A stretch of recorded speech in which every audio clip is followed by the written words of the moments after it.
It's Friday tea time on Valentine's Day. And the result of the poll is we're going to paint some black vultures. Ooh, we're going to mute the audio on my own stream first so I don't hear myself repeat everything back to me at a slight delay. There we go. So, I've got my original sketch file open here. And I'll probably grab some photo reference in a second, but what we're gonna do is first we're gonna edit this sketch just a little bit because I kind of want them to make more of a heart shape, just, because Valentine's Day. And then we're gonna paint some vultures. Hello, Arcraft, thanks for joining.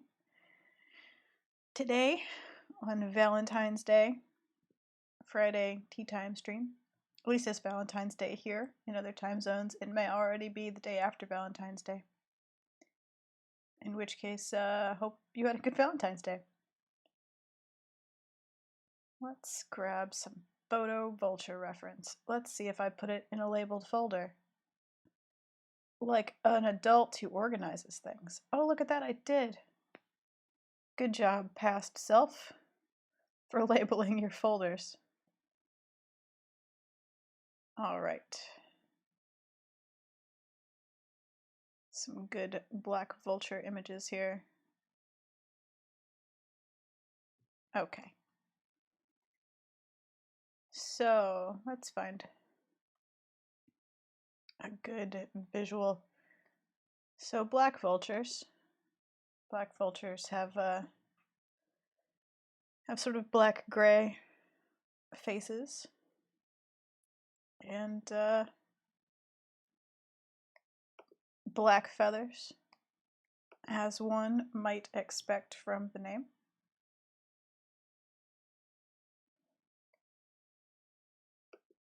And they make kind of good hunched forms. And they made for life, so happy Valentine's Day. So let's get going here. Ah, yes. The day after Valentine's Day for our craft. Let me attempt to find all of my file things. Let's see how the cat. Oh, good. It's a good cat cam today. We'll just leave that open. Perfect. A good kitty cam. Now let's see if I can chat around all of my reference images.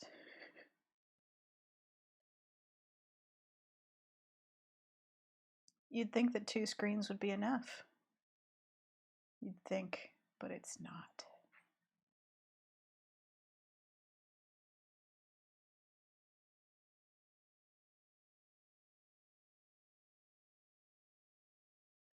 There we go. So yeah, Kitty is posing. He came out from behind the curtains where the sun is just for you. So it's time to do some additional sketching. I was gonna paint this one because I'm pretty pleased with it already. I just want to kind of take the body positions a little bit more to the side, just to make it more heart-shaped for adorableness. Hello, Otenchi3. Let's go through my hilariously large list of brushes again. Okay. Because I just I want the tails to kind of end up. Is that a new? That is not a new layer. Make a new layer. Because I want the tails to kind of end up over this way. And these tails are kind of wrong anyway. They have kind of more like that kind of tails. Come around like that. And then we can have a little bit of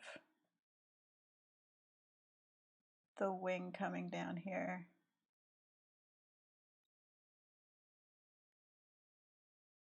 And then they've got, you know, fluffy pantaloons.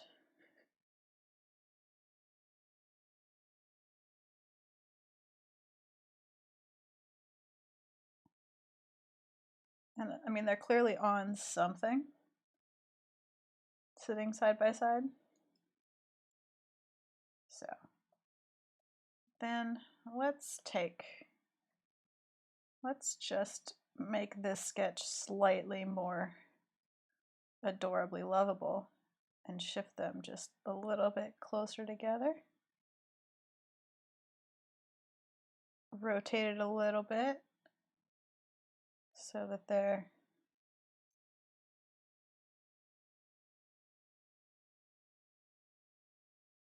and then before we had computers. Oops, I should have put that on a whole new layer. Before we had computers, artists totally did this by cutting pieces of sketches apart and taping them back together.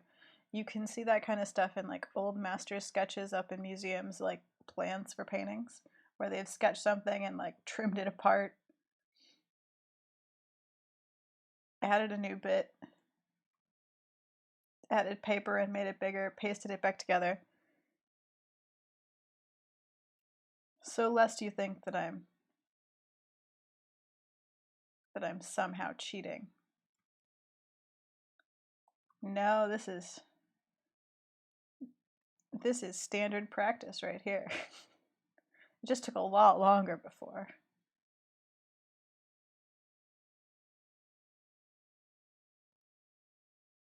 There we go. A little bit more touch, a little bit more overlap, so that they are a couple.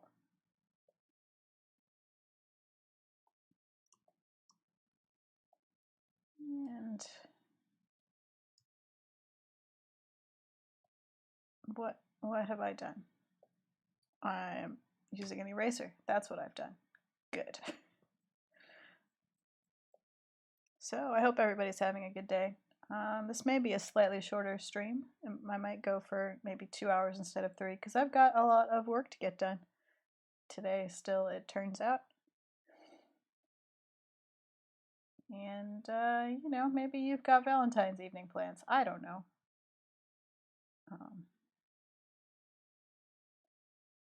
I do, and it's animating. It's animating for my job.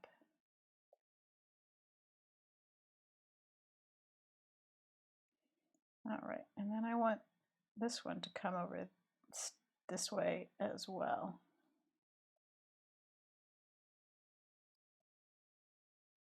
Because then we can make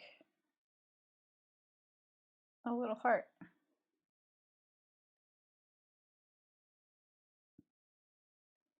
I can bring their little tails together.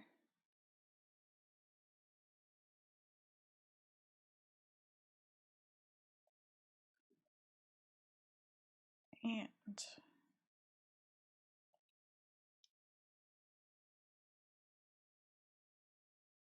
make you kind of a prim and proper stand there. And now let's just rotate the whole thing. Fix it up here. And there we go. That's kind of more, it's more of the shape I want. Oops. Bring this out a little bit.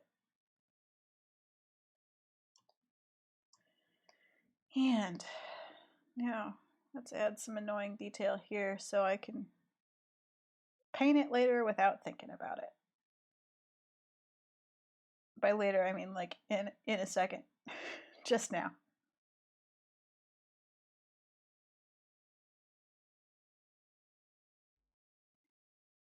Just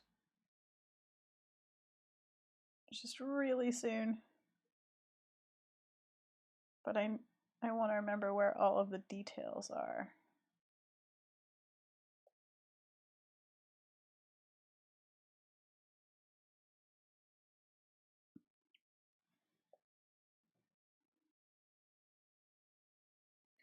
They look just sort of, it's hard to make them not look angry. So that's going to be, it's going to be one of our main goals, is to make sure that our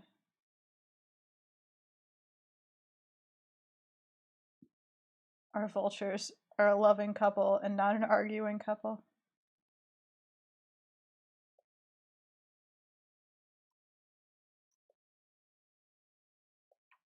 Oops.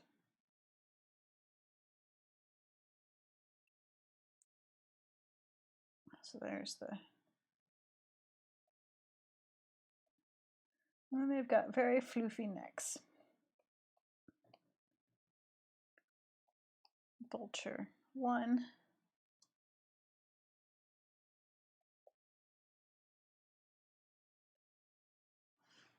Vulture 2.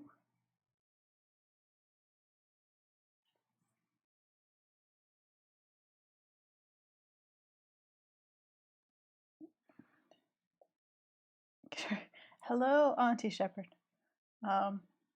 These are vultures and not quail. I suppose I could add quail, but as it's Valentine's Day and this is a vulture couple, I don't know what that says about the meaning behind the image then. All right, let's get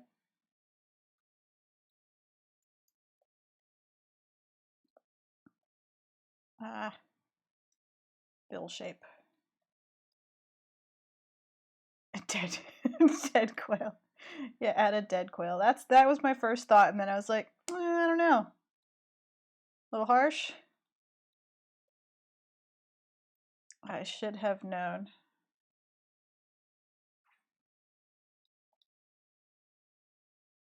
Yeah, exactly. It's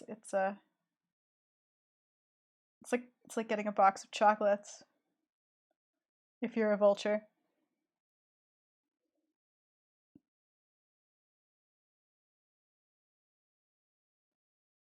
Okay. Good, good.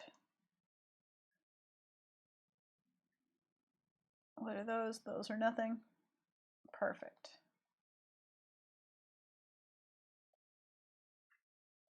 All right.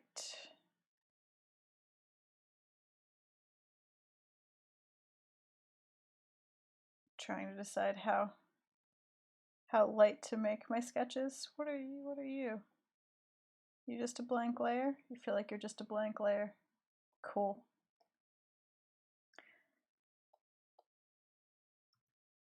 I'm gonna label layers again. Imagine that. And I'm gonna save because yesterday my computer was shutting itself down at random intervals for fun. So if that happens, I apologize in advance.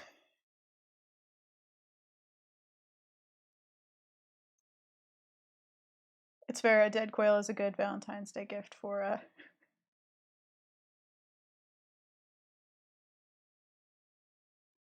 you know, vultures. Okay. Let's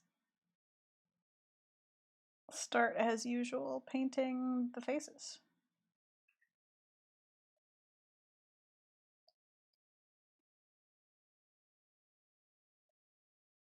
Getting the little bill shapes right. It's been a while since I've painted one of these actually. I'm lucky I remember what brush I use.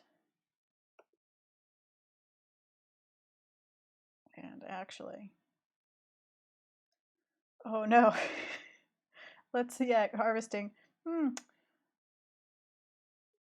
Valentine's Day, the Valentine's Day quail is It should be oh, that's very large. It should be happier. I just wanna match colors is all.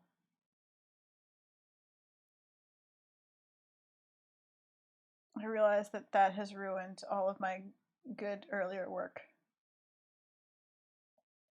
But that's fine. I'll manage somehow. Reference back. Okay. Oh no, now the reference is on top of chat because I moved all of the windows.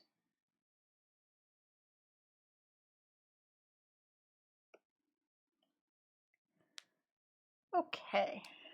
Let's brace myself with some tea and paint some vultures.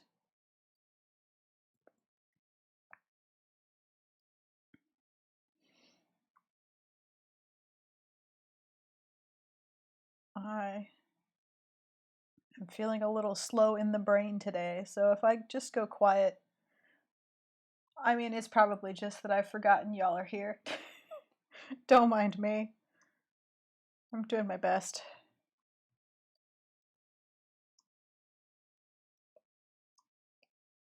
I did have a cupcake before I started. That has helped.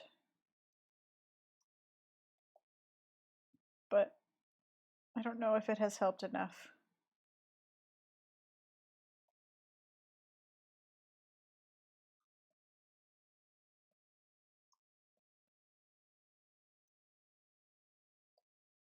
It was a good cupcake, though.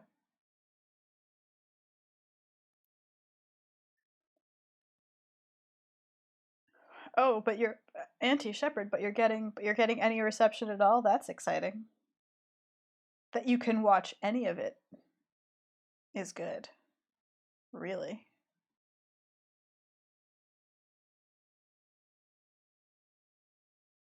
Um, I am currently hardwired into a fiber internet, so if anything is slow, I'm sticking by the idea that it is definitely not my fault. I'm uploading at something like 750 megabytes per second, so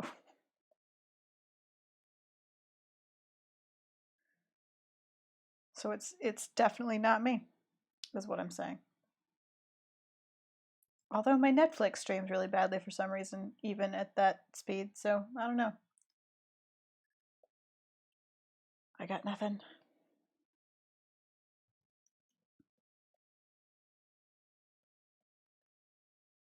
Well, I have some vultures.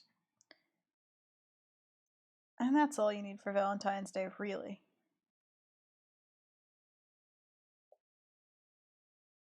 I will just overlap that later.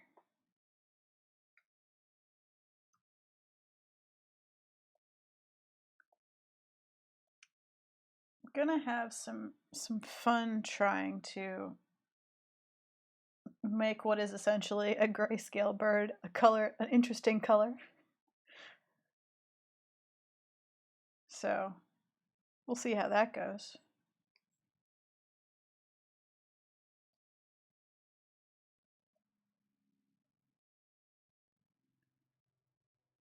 Oh, that'll be good for the texture. And then underneath it, I'll go darker. I don't know. I'm also currently reaching for where things are in my animation program instead of in Photoshop. So I keep going up here in the corner to change the color because that's where it is in Adobe Animate in my animation setup. It is not where it is in Photoshop. Not at all where it is in Photoshop.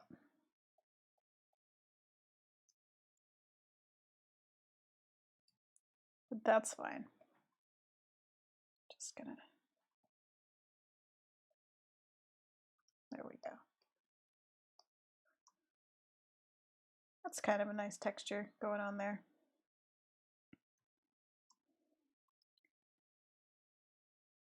I'm trying to remember how I did this before and in what order. I remembered what brush, so that's a triumph. At least. I'm still reaching for the wrong corner for color, but But at least I remember what brushes to use.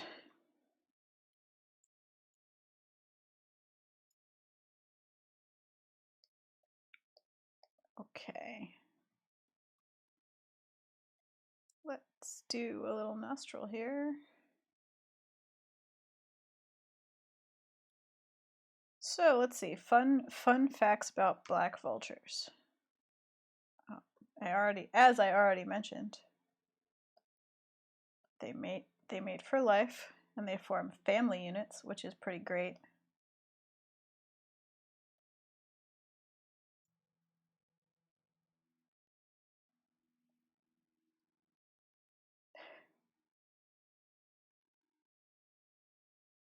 Oh no, are you trying to slide? Are you trying to slide my screen around so you can see more of my visuals? You can't move my image, I'm afraid. Only I have that power.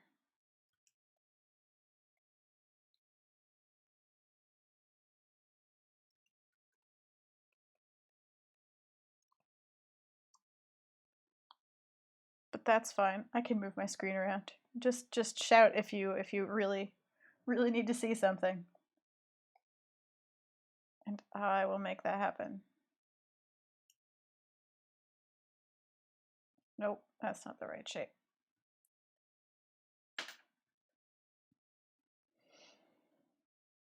This is going to be one of those days where I'm not great at doing two things at once. So, who has exciting, fun plans for Valentine's Day that we can talk about so I don't have to think of something while I'm attempting to paint? That's still not where the color is, y'all. It's still not up there.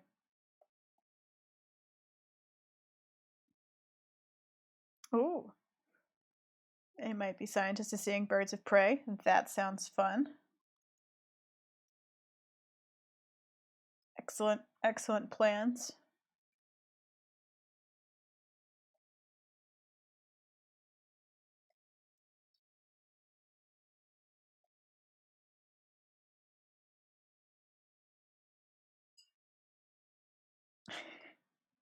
Aw. I mean, that's what you have to do. Those are the rules.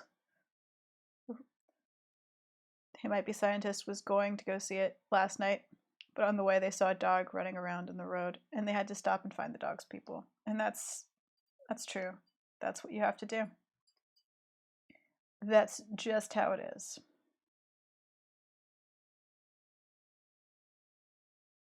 Oh no.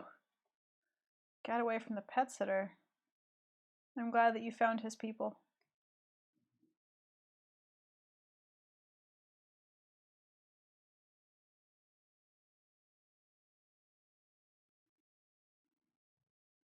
Oh goodness. A mastiff is a little bit big for a lap.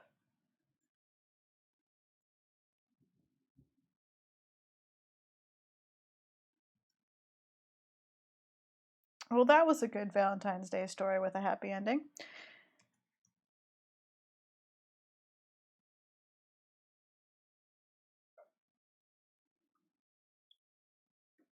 The dog found his home, safe and sound.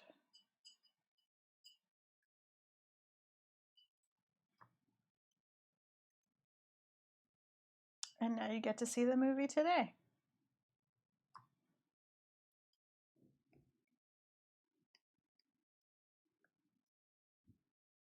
Oh, I think the cat has left the cat cam. I wasn't looking, but I can hear the sound of him eating cat food behind me. There we go.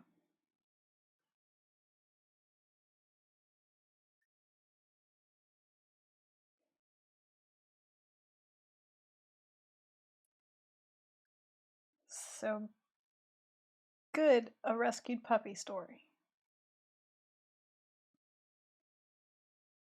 Keep those conversation topics coming. That's still, oh my gosh, that's still not. I might have to move the color. I wonder if I can move it over there somehow. I'm gonna have to solve this for myself. Yeah, I'm just gonna leave it there.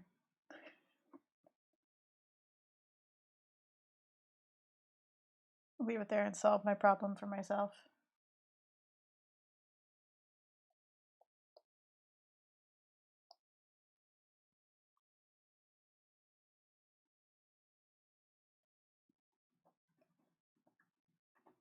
So that's it's a solid Valentine's Day adventure.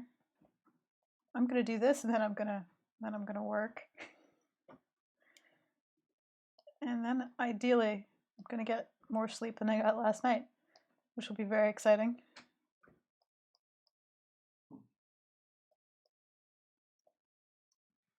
We need more shadows here. We need more. And I'm still clicking on the wrong thing. We need more shape to our vulture.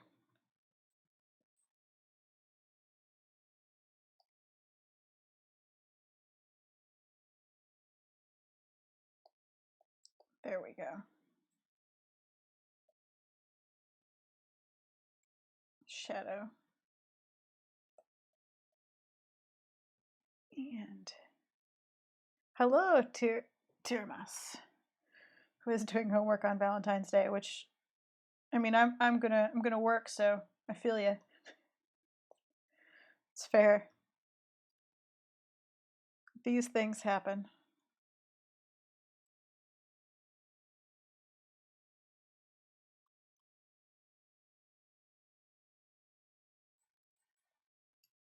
What layer am I on? What is happening? Okay. What is happening? The rallying cry of, no, this is definitely the layer I want to be on. There we go.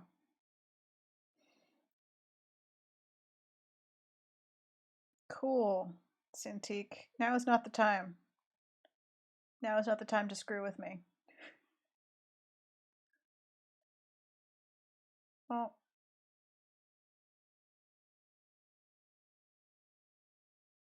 Oh, hang on. I have to solve a problem for my cat. Can you get up? There you go. Poor cat. I put a box in his usual route to the window. It's okay. He figured it out. I'll put the oh, he's gonna be behind the curtain. Oh well, it's fine. It'll be fine. He'll position himself nicely eventually. Ooh, our craft. Snacks and streaming.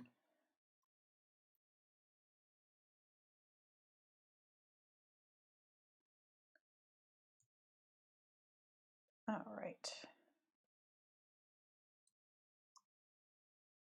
That feels sort of right. I'm gonna briefly cheat here and futz with the contrast. There. Did that help at all? Yes, it did. I feel like it did. I'm saying it did.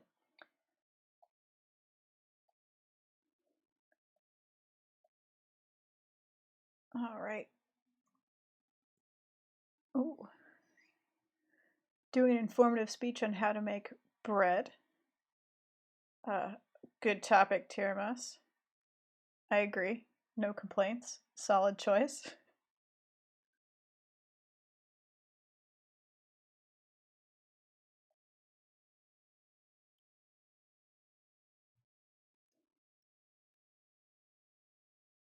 I had a cucumber sandwich for lunch before stream.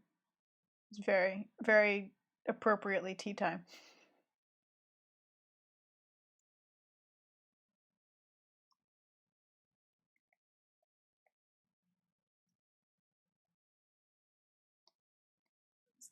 Is that a is that too dark?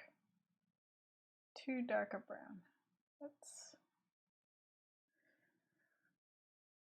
Let's tweak it a little.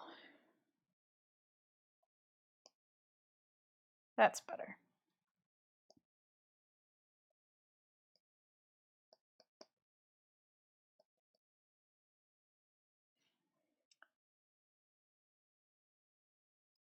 Finished with dinner, Otenchi 3. Delicious, delicious Valentine's Day dinner. I don't actually celebrate Valentine's Day. I don't know why I was like this year. This year I'll make it a theme. It's not a thing I usually care much about.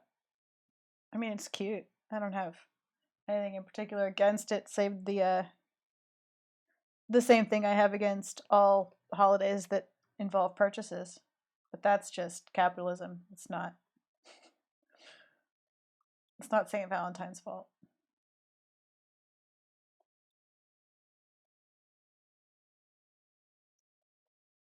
But been trying to paint a couple of black vultures for like a year and a half now, so.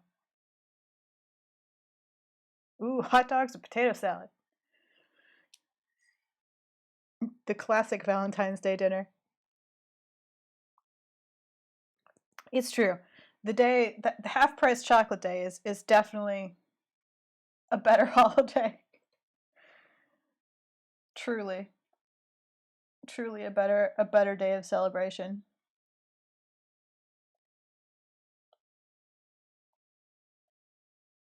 But the day after Easter is also half price chocolate day, and that chocolate shaped like bunny rabbits.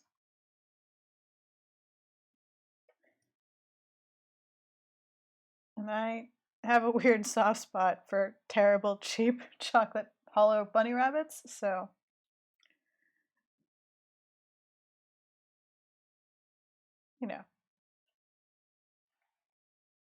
Oh, discount steak day, another good. Oh yeah, uh, Halloween. Yeah, Halloween though is tricky because often the Halloween candy can just become regular candy, and that I think is cheating. It's there's less Halloween branded candy than there is Easter and Valentine's Day branded candy.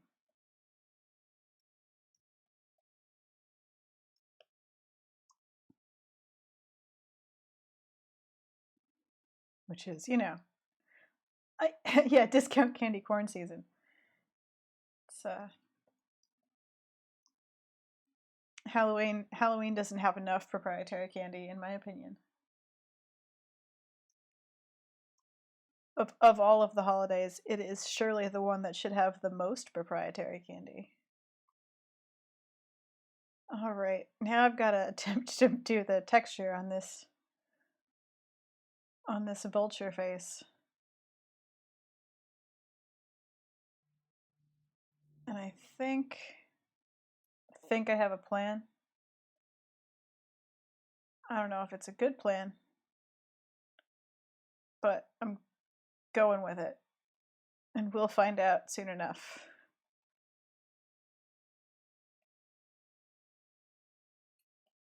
If I've done something terrible or not.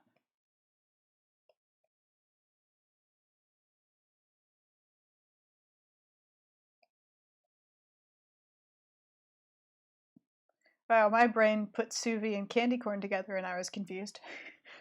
Chet is discussing sous vide steaks. And also candy corn. And I looked away and came back trying to figure out how you sous vide candy corn. I mean, I assume you sous vide candy corn like you sous vide anything else. But maybe don't. Maybe don't sous vide candy corn. I mean, yeah, you say you can, but again, it strikes me as a mistake still. I say it strikes me as a thing I would do to see if you could and to find out what happened. Is perhaps a better way to describe my misgivings here. I'm not saying it's a thing I wouldn't do. I'm saying it's a thing I would do that other people would question me about.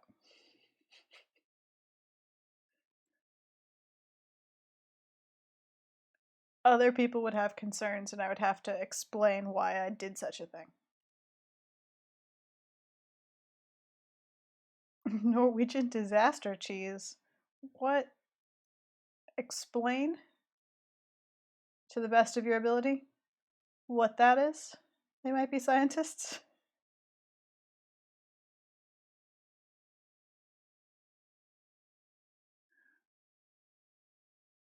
It's Brunost, and it caused a tunnel fire. It's oh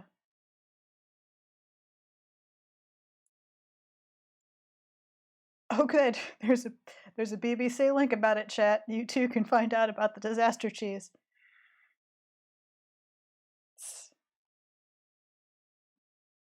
Just the term disaster cheese makes me want to know what's going on.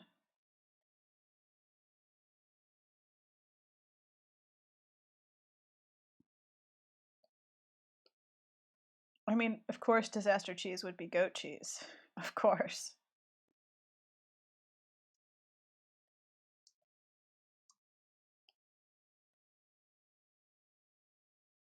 The fire raged for 5 days. Oh, it caused a 5-day fire. Oh no, this is better and better.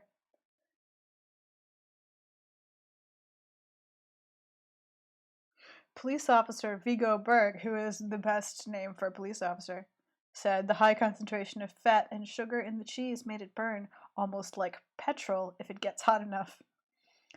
So I have learned something new today, and it was a great thing to learn. I'm excited about it. I am excited that I now know about disaster cheese.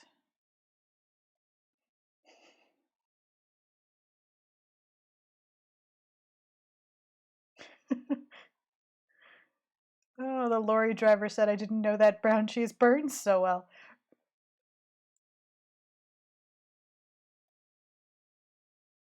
Oh no. Just in 1919, a molasses spill in Boston killed 20 people. This is great. This is our new Valentine's Day tradition, chat. Today's tradition is going to be discussing how foodstuffs have caused disasters. That's happy Valentine's Day. That's how we roll. Food disasters.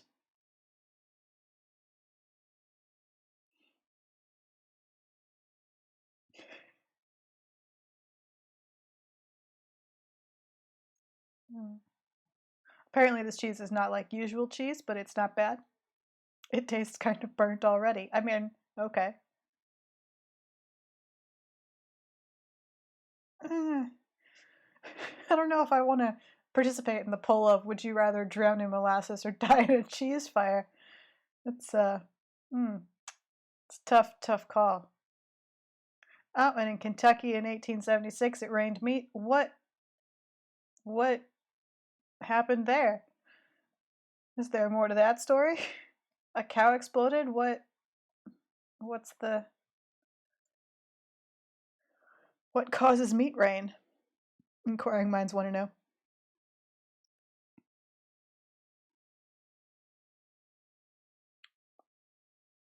All right, we're going to read this quote out loud for posterity. The quote about the Great Kentucky Meat Shower, 1876, is quoted into chat by Otenchi3.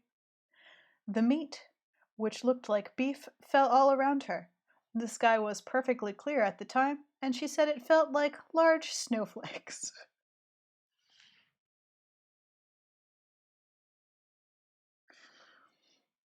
And the headline of the link that has just been posted in chat is The Great Kentucky Meat Shower Mystery Unwound by Projectile Vulture Vomit. Bringing it all back to the original topic of the stream.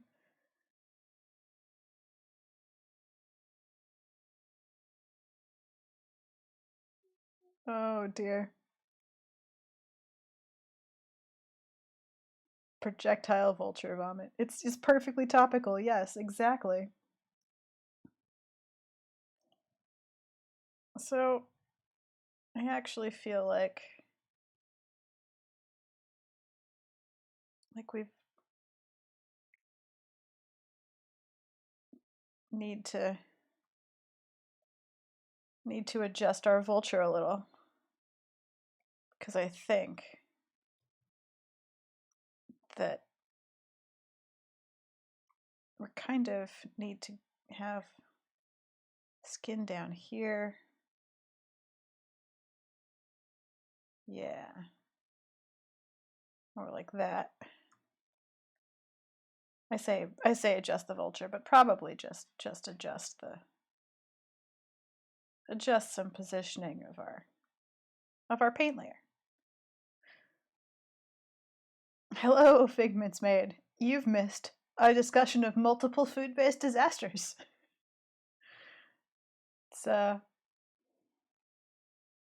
Is what's happened. You've missed the die in a cheese fire, or drown in a molasses flood, and the Great Kentucky Meat Shower of 1876. It's been a very productive Valentine's Day on Friday tea time, where we've introduced a I was like, I don't know what to talk about. Introduce a topic, and chat was like, we got you. Don't worry. Have we got a topic for you? Disaster cheese. And you know, chat was not wrong.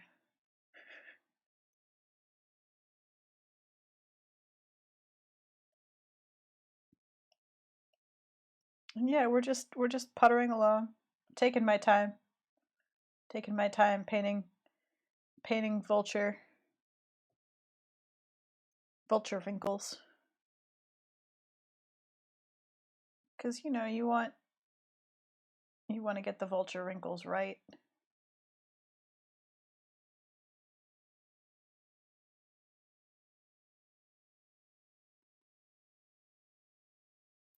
I think your pizza's probably not made with disaster cheese. The impression that I get is disaster cheese is a very specific cheese. It's a specific sort of cheese that apparently burns particularly hot. So there's that. Not very pizza suitable? Fair enough. I mean, it sounds like if you tried to bake it, it might set your pizza on fire. And that's not ideal.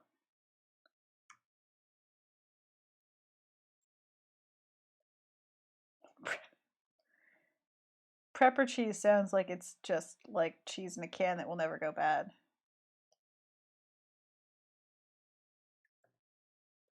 Ooh, it has a very pasty texture.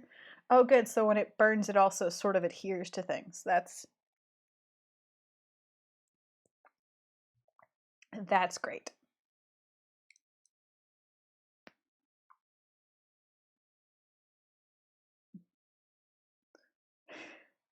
Cheese paste seafood. That's not so much combustible as it is explosive cheese, which I think is probably a different property. I mean, I'm not saying I'm against it. I'm just saying that's a whole new chemical formula right there. It's easy to make flammable cheese.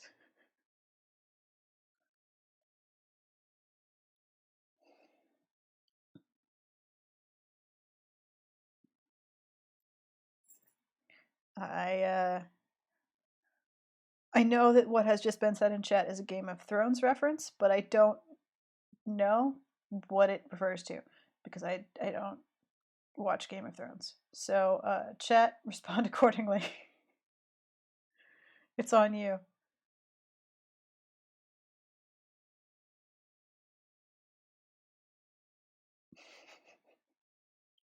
Wait, okay.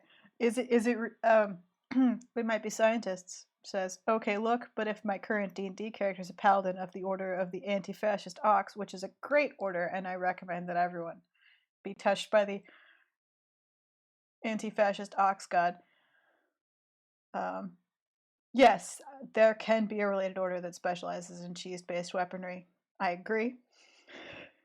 That is perfectly in keeping.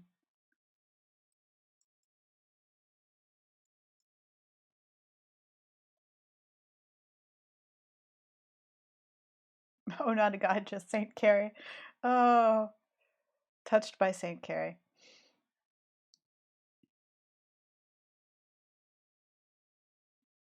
Ah, yes. Skyrim, the only game where you can just carry 100 cheese wheels with you at all times.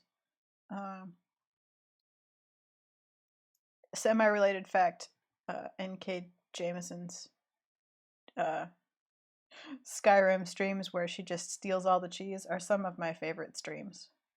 It's brilliant and I love it.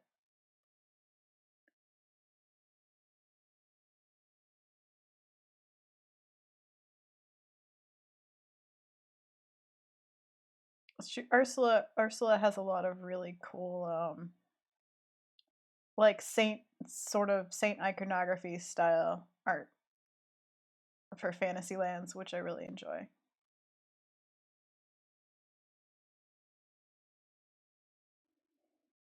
Lots of excellent saint paintings.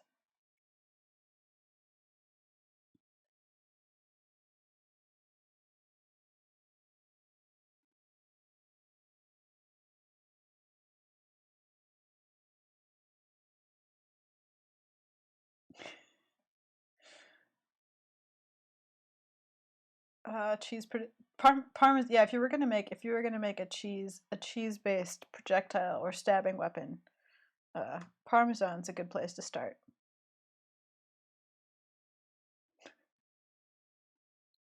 Also, you should always pick garments that allow you to fit a good amount of food in your pockets. Important life lessons from chat at Ren Fair.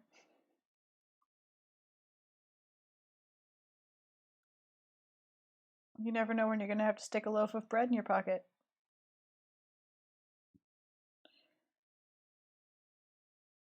You should be prepared.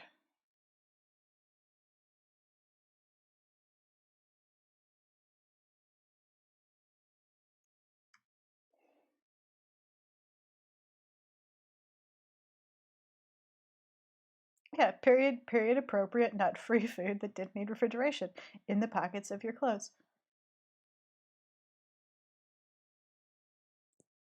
Hello, Alt Univert Wash, who has suggested Parmesan crossbow shaft, and that's kind of what I was thinking. I've graded Parmesan. I feel like I could hurt a person if fired at a sufficient velocity.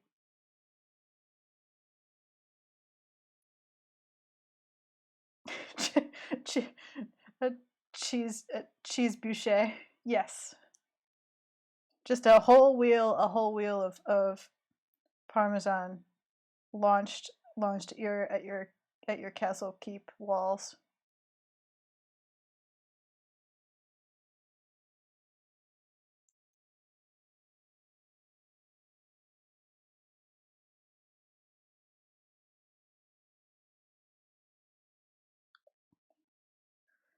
We've Alt Universe Watch has officially owned that they have built a crossbow that could shoot a chunk of cheese, and I think we all need to take a moment to applaud that effort because, yes, good life choices right there.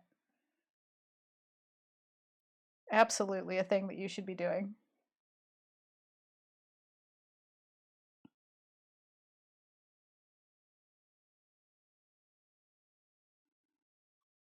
And yes, as chat says, there is an excellent YouTube channel, which I can't remember the name of either, where a YouTuber creates repeating crossbows with purely mechanical additions. And you could probably find it by looking it up, repeating crossbow on YouTube, but it's pretty fun. He makes pretty cool stuff.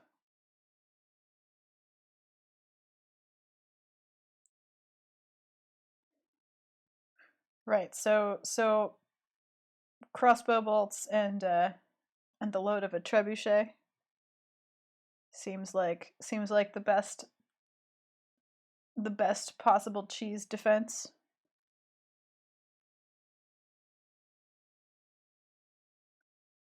Just gonna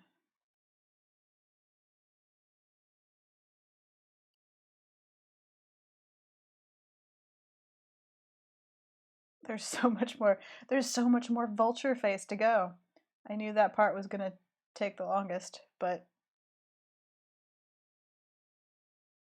But man,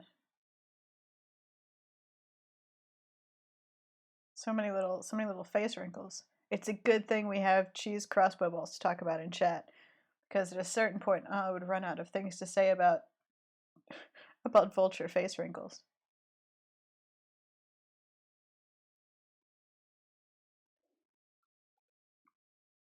Ah, yes, good chat. Someone has looked up the the appropriate tube channel person.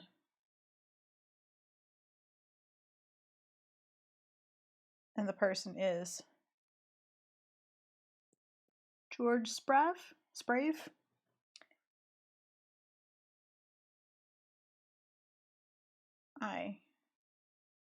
I feel like I actually saw them in conjunction with some other historical um, arms and armor thing.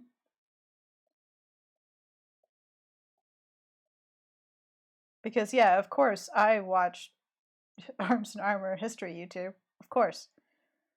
Absolutely. I feel like that's perfectly predictable.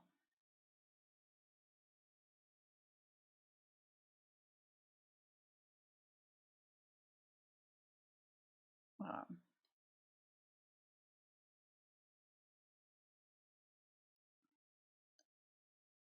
oh yeah, and he made the plans free so that anybody can build their own, which is also cool. See, this is just us compensating for the fact that I'm not actually doing bird D&D today. The people who didn't vote for vultures are now in chat campaigning for cheese weaponry to make up for the fact that I still haven't told them the epic tale of Hero the Hen and Leon the Gander.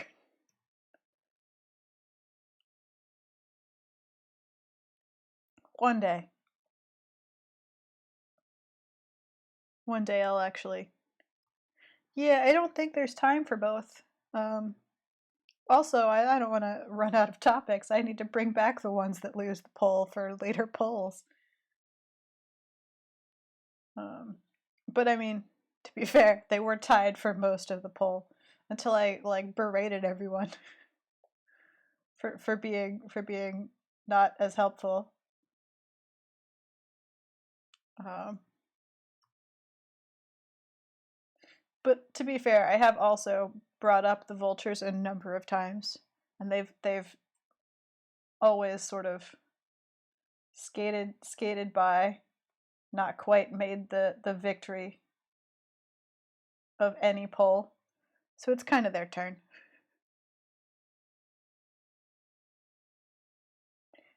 Yeah, this is well. The reason when I started this, I was like, I don't know, I have a plan. I don't know how good it will be, is because I kind of won't know how well this worked until I put the darker color under it. um, so I'm like politely adding detail that may or may not succeed in the end.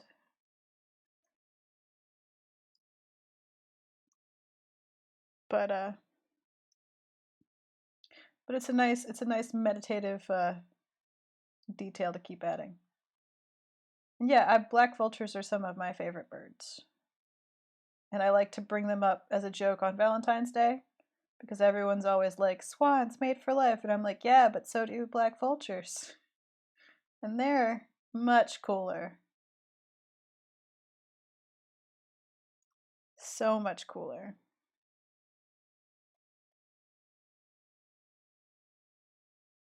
So I'm making a glorious, slightly goth vulture heart here. It's true. There are a lot of creatures that mate for life. It's true.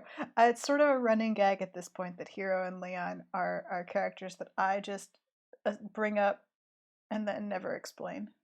Never draw, never explain. Never do more than just mention in passing and then move on.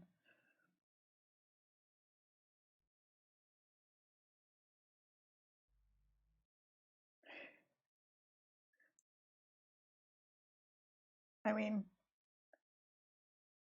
At some point, they'll be more likely to have fan fiction than to be actually drawn on the stream. Somebody will show up and just tell me the story of Hero and Leon, and I'll be like, oh yeah, that seems fine. Sure, I believe you. That's probably what I intended all along.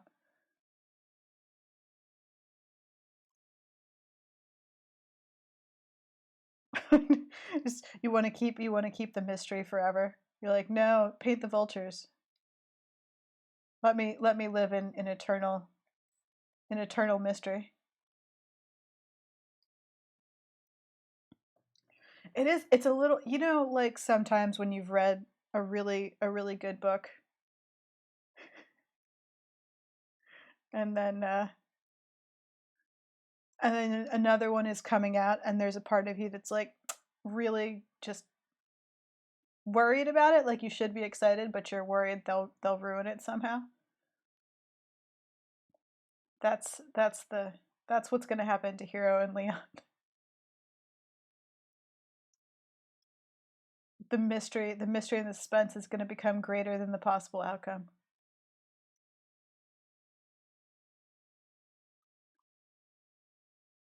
Oh dear, I'm almost certain that if there are actually more than 100,000 works on AO3 about Hero and Leon, then they are about um, probably an anime.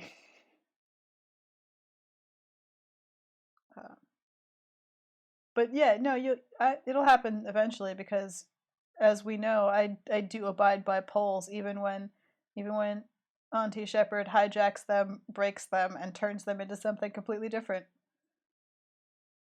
I have my honor. I keep my promises. Oh, okay.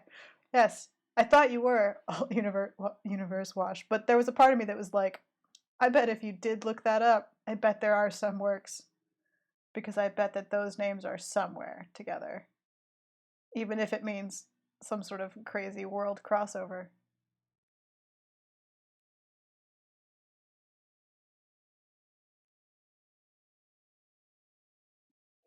Wombats and quail.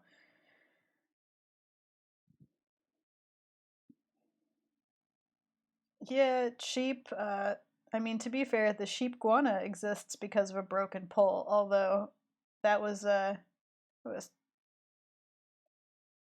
Taishan that broke that pole, and my fault because I was using it to troll a friend. So what can you do? I got what I deserved, and you all got sheep guana, which I feel is worth it. All right, time time to oh,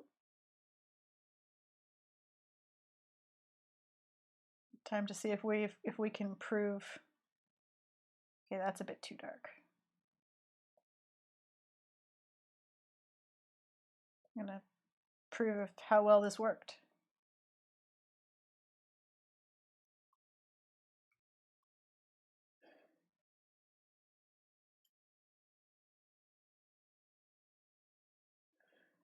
I mean, we've got we've got a pretty solid bird D&D start, haven't we? We've got the pirate penguin Alejandro, who is a personal favorite of mine. Um,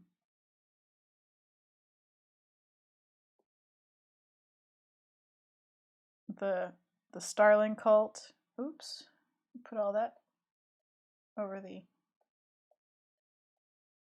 put the eyeball on top of that, right?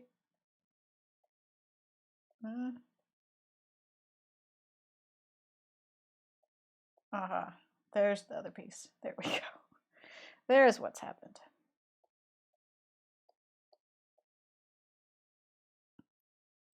So yeah, Alejandro, the penguin pirate.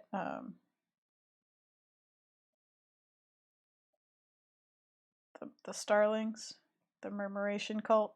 But there was what there was. I feel like there was something else, but now No, I guess just Alejandro and the Starlings. Because you guys made me draw fractals on the Starlings robes. That's what took so long. I was like, why did that stream take so long if that was all that was there?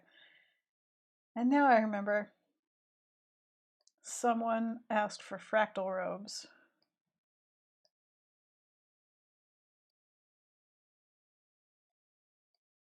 And so I did that. Oh yeah, it was aha.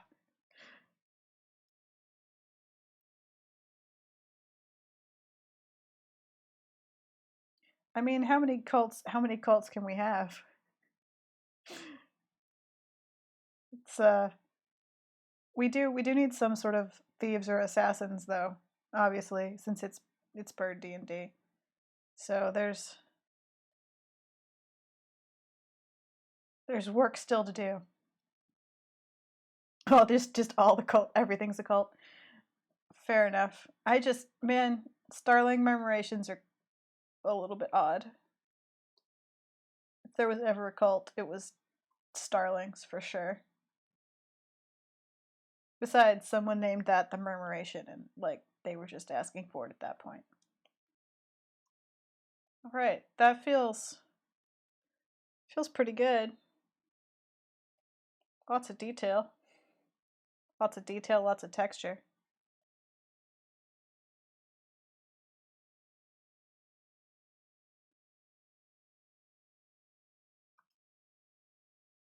Feeling pretty good about it. About the knobbly, wrinkly skin. So I'm just gonna group the whole thing and call it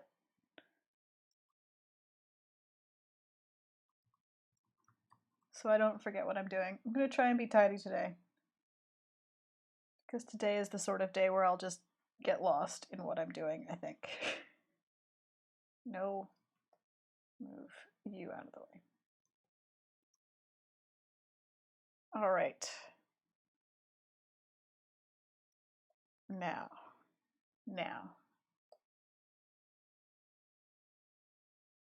For the bit that's like both easier and harder.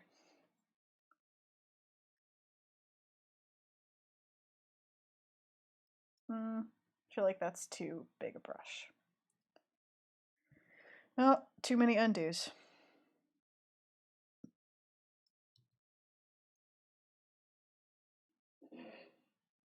Redo. There we go. Slightly smaller brush. So, this is our fabulous vulture couple.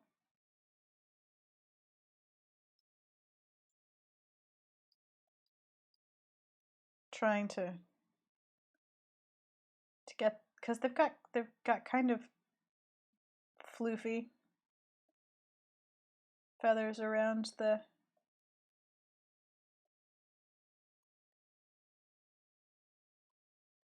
trying to be floofy without being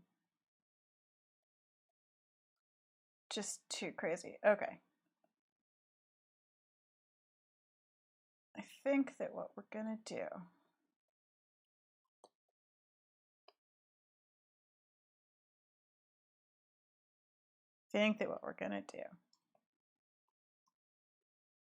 is do a kind of a base. Oops. Of texture and just a black shape. So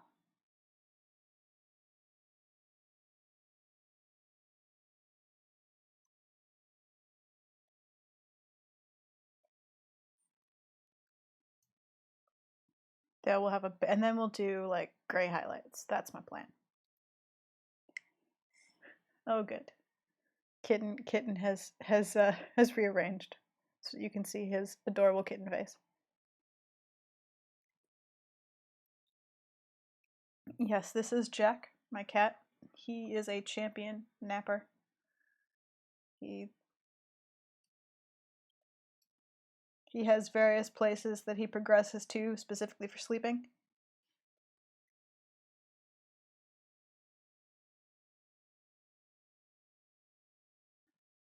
And he goes where the best warmth and sun is at any given time.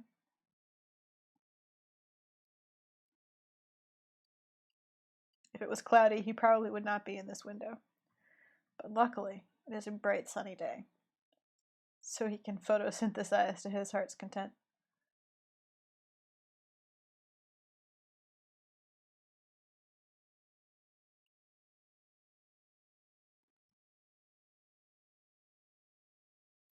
Because he is basically, he runs on sunshine and heat paths.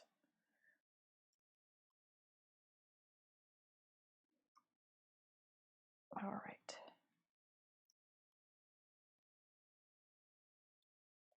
Getting the basic shape set. Because then we'll do the rest in sort of highlights. Since they're black, there's not a whole lot I can do with depth of shadow beyond, you know, this.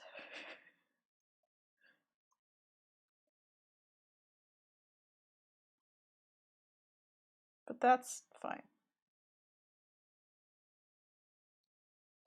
Because it makes the silhouette stronger.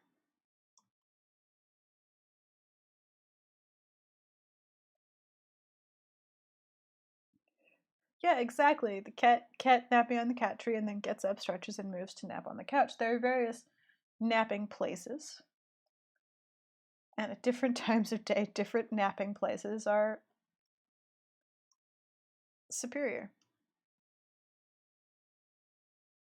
While I'm here, I'm just gonna do the other vulture in a completely different order.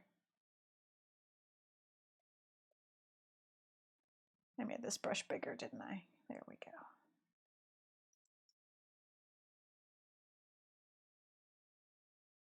Just, you know,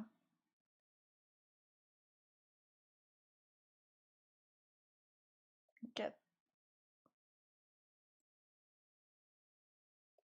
And then I'll probably turn this off and do the other, and do the face separately. But now that I've started, I might as well finish my silhouettes.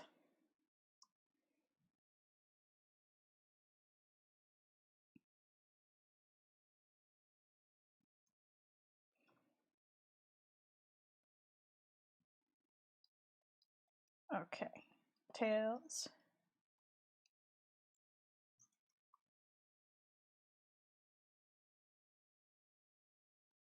Hello, Mad Badger 2. I'm glad that you love vultures, because that is today's topic. We are painting a charming Valentine's Day couple of black vultures.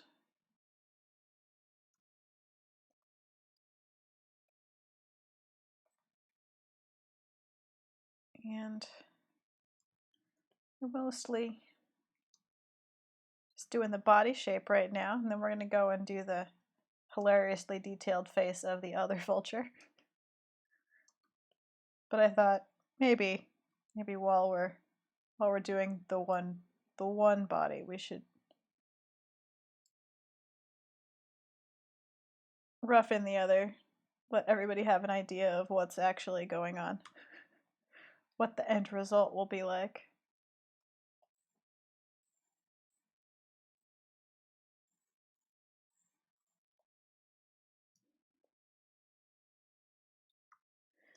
Some good vulture silhouettes here in the romantic sort of Southern Gothic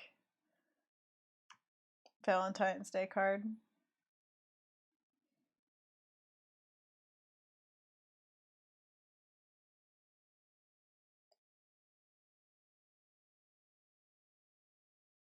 And if at the end we add some sort of carrion, it's not my fault. It will be chat's fault. Chat will have asked for it. They will have demanded it. They will have cried about it. And I apologize in advance. Right. So, time for, we'll just turn it way down. There we go. Time for another vulture face. Oh, too much zooming in. My Cintiq has been weird. The pen is being occasionally jumpy and overly sensitive. Oh good, and now we're stuck with the hand tool. Whatever, it's fine. It's fine.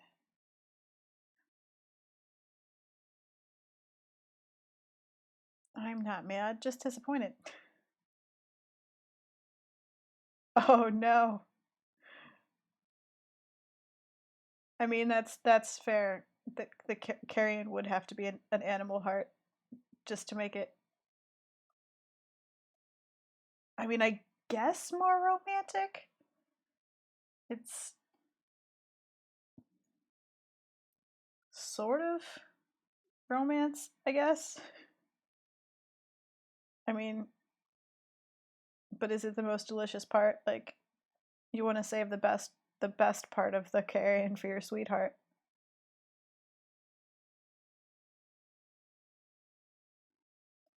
Okay, fair. More thematically appropriate, yes.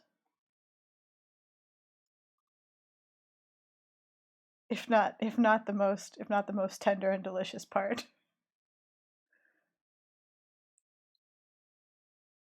Yeah, that's it. Save the liver for your sweetheart. It contains the most nutrients. It's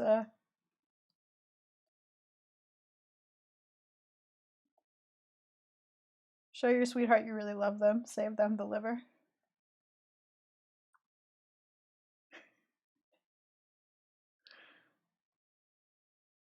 It's, a very practical, pragmatic sort of Valentine.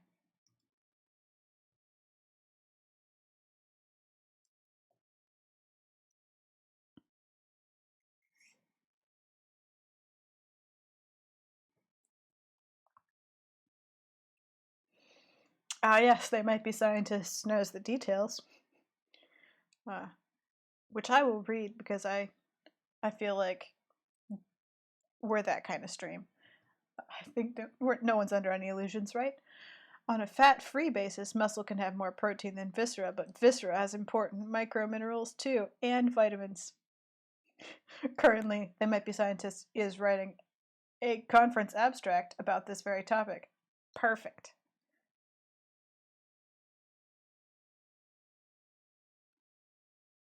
I'm starting to think that you might actually be scientists. Starting to think that it's not really even a question. Your username should be They Are Scientists.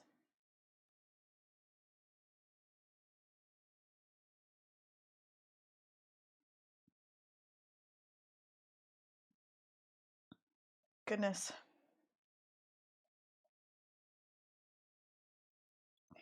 And we're back to food. 3 scientists in a trench coat. Yes.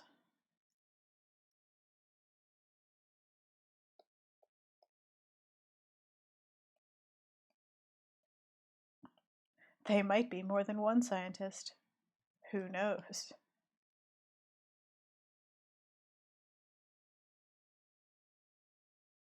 It's true, it is a music joke, a job joke, and a pronoun joke, all in one. That's a fair point. It is a lot of sort of puns in one username.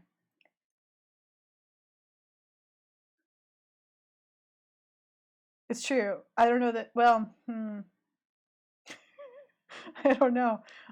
Has anyone drowned in viscera? No, but it has killed people, says they might be scientists, followed by an exclamation point.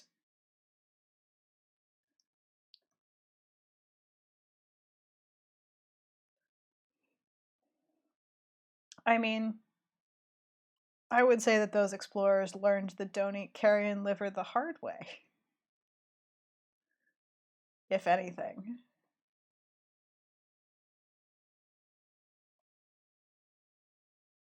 I don't know what layer I'm on anymore, but I think it's the wrong one. Oops. It's fine. It is. It can stay there. I don't care. Does everything need to be a separate layer? Nah. It's fine.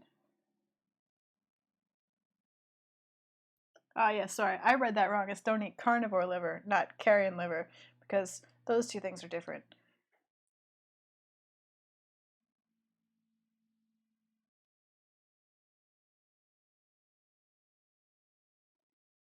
And now, and now we've learned why you don't eat carnivore liver, because hypervitaminosis, or I'm dyslexic. I think that's a D. Is a nasty way to die. Uh, yeah, I'm not even naming layers anymore. Figment's made. I started out very well put together. I was naming my layers, grouping them, and it devolved. Now I'm just doing whatever I want. Nothing has any names.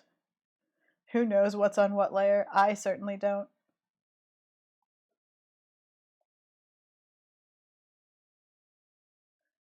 I do need to make sure that this is in the appropriate amount of shadow. Oh, that's going to be the wrong color for shadows. That's fine. I'll figure something out.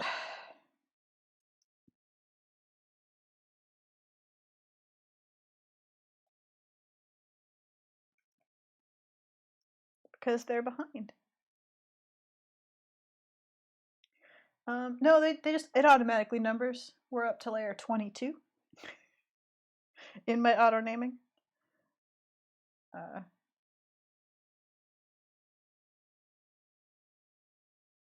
So yeah, it just gives up and auto numbers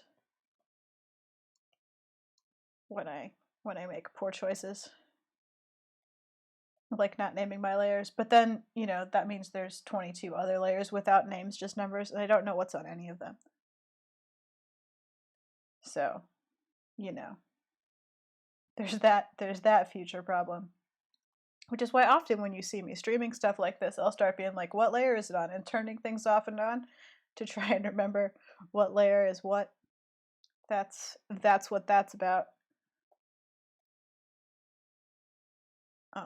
If you're a professional artist, by the way, don't do this to people. I may be lazy now, but if I'm going to send someone a file, for the love of God, name your layers. That's just polite. Don't make someone else figure out what you meant to do. Group things, label them, be nice and tidy with it. Don't be the jerk that sends someone a file with a bunch of layers with no names. Don't be that person. No one wants to be friends with that person. And that's been my freelance artist rant. Because sometimes, as a professional artist, you'll get a file that someone else started. It's got assets you need, or you have to do revisions, or you have to use the same thing to create another version. And sometimes someone else's file is the worst thing in the entire world. Sometimes receiving a file from someone else is just the worst feeling.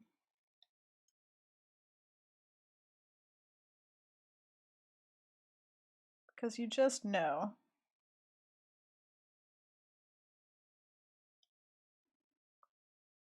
that nothing is going to be easy to find.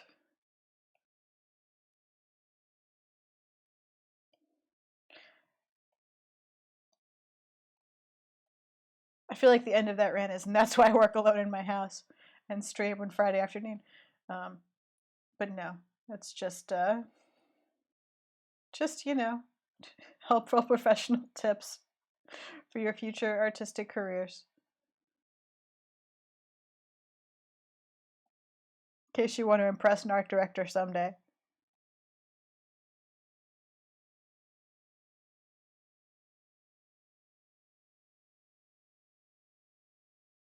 Rule of thumb, always assume that if you're showing anyone else a file, it will be a stranger who has no idea what you did.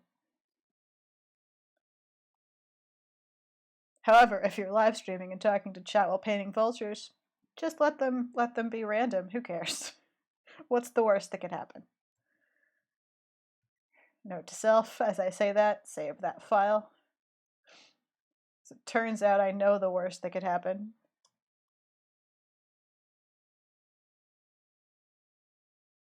And it is, my screen goes blank and my computer gives me an announcement that says your computer is shut down because of a problem. That's the worst that could happen.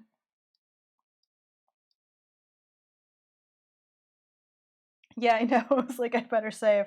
I've just threatened the universe. Maybe coming for me now.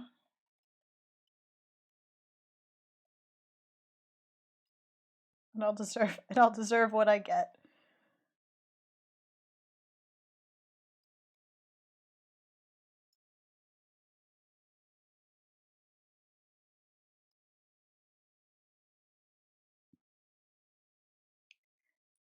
I've had that happen, Otenshi 3.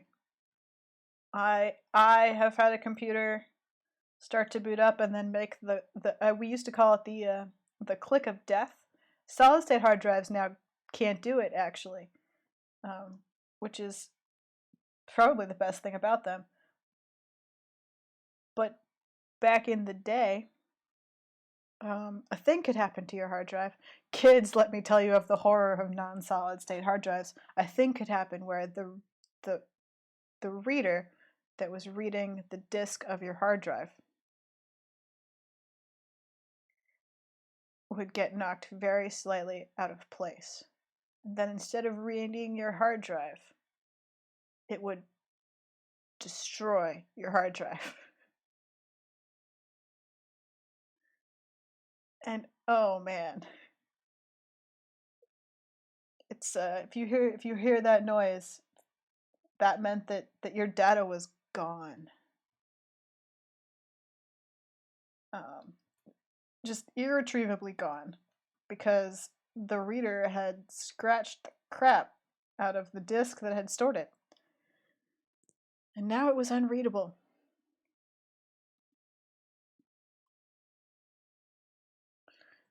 And that, kids, is why we invented the cloud. Ah, yes. The moment when you realize that nothing you can do can help anymore, that it's over.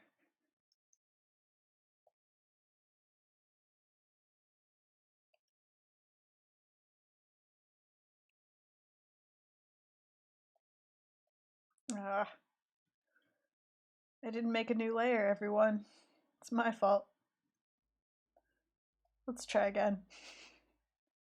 But yeah, so that's your computer hardware history lesson for this Valentine's Day.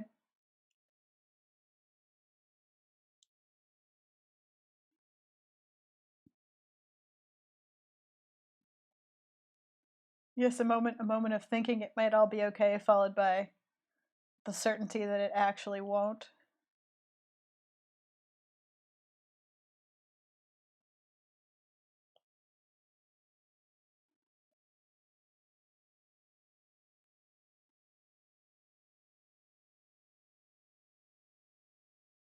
Oh no. Alt universe wash. You lost 300 hours of game work? Oh. Oh, that's the worst.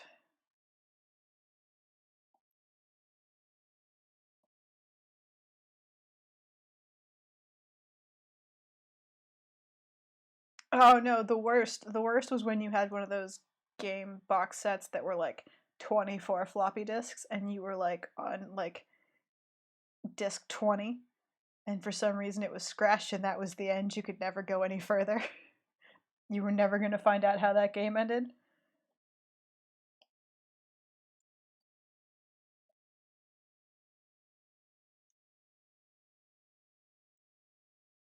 Ah, the good old days.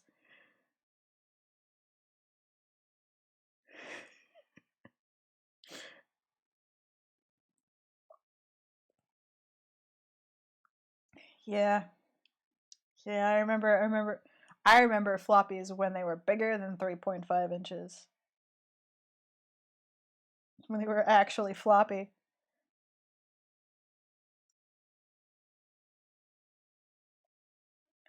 In a way I kind of miss DOS, honestly. It was simultaneously sort of obscure but beautifully simple.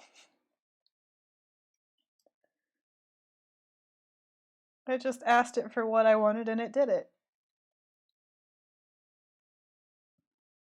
Assuming I knew the exact right syntax to ask in.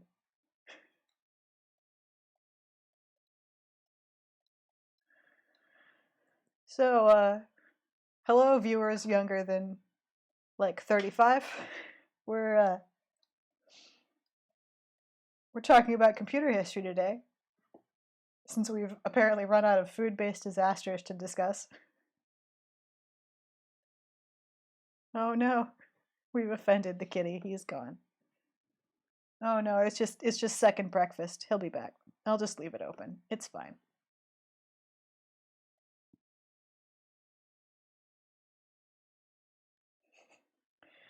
Ah, yes.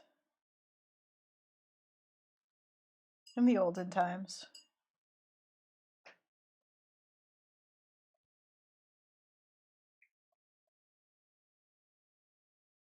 What layer am I on? Not the right layer, clearly.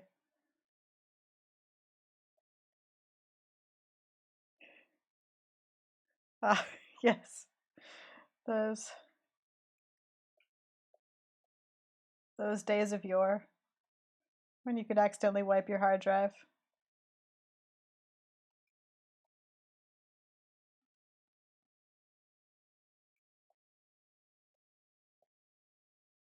When your computer screen had three colors. I guess not ever three colors. It was black and green, and then it was like white, magenta, cyan, and black.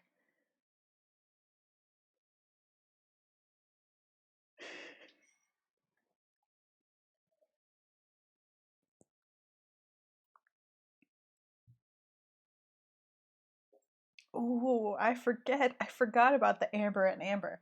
That was a good color combination.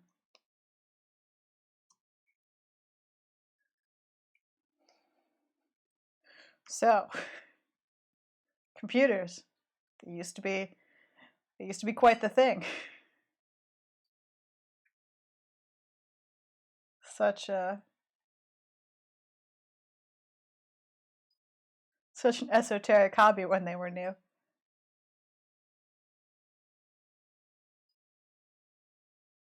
I have a certain amount of affection for like the weird green text on black monitors.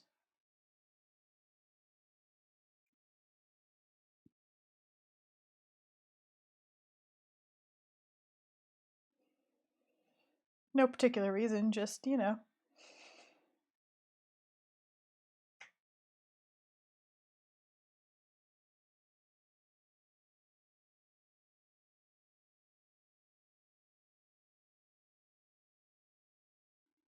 I mean, none of them were super great for your vision, so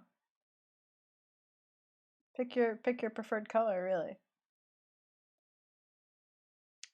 Laser laser disc. Now let's just shout out old dead technology. Beta tapes. I still have some beta tapes.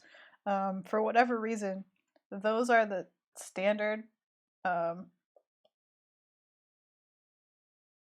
or were. I say are. This was like 20 years ago.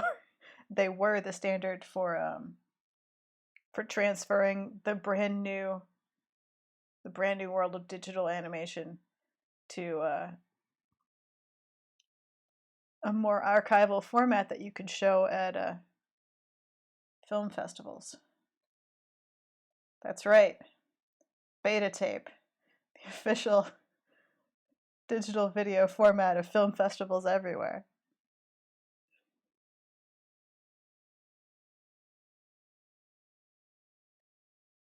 Yeah, I still have some beta tapes on my shelf of media.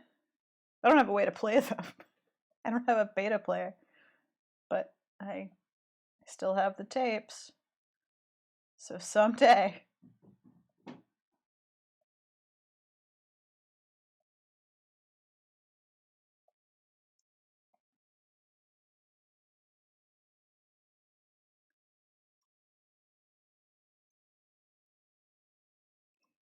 Ooh, zip drives. Who remembers zip drives? The floppy disk that pretended it could hold a lot of information, but was like hilariously unstable and prone to being corrupted. And then jazz drives, which were like zip drives, but 1,000 times larger, and existed for like 3 months. And then someone was like, "Oh, we could just make writable CDs." Yeah, jazz drives. Jazz drives were quite the thing for like a hot second, but they were invented at just the wrong moment. They were invented immediately before someone. Oh, they were so expensive.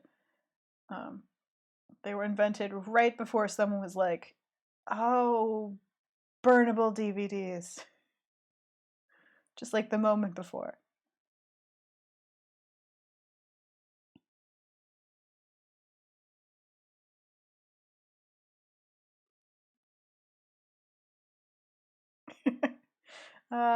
Jump drives, thumb drives, zip drives. Yeah, it's technology certainly has been advancing.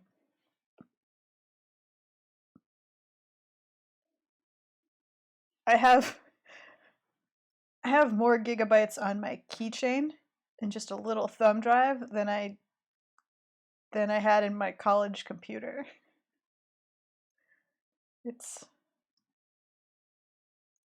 If I take too long to think about it, it's a little bit distressing.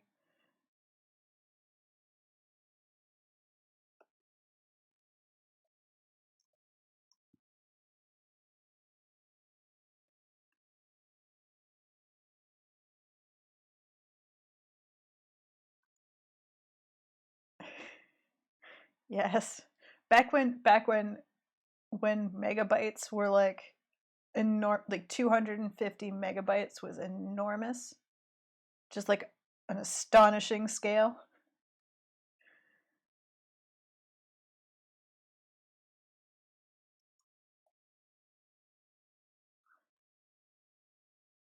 I feel like there's like 5 of us now in chat who are like, yes, we're old and we're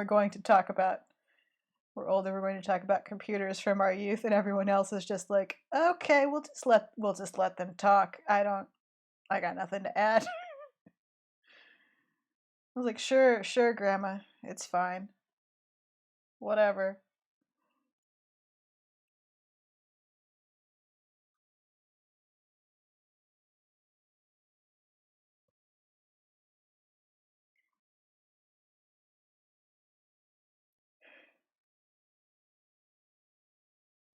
Dial-up internet. Dial-up internet is the sound of dial-up is simultaneously the sound of hope and stress. Will it connect? Will the music end in the internet, or will it fail?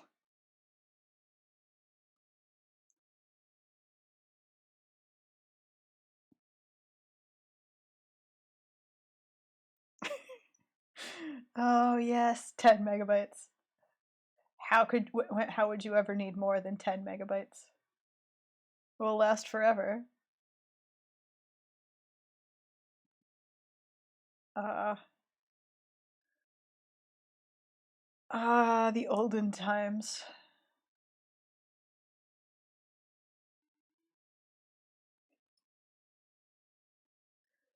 Yes, when your parents got mad at you for being on the computer because you were essentially just completely blocking their ability to communicate with anyone outside the house.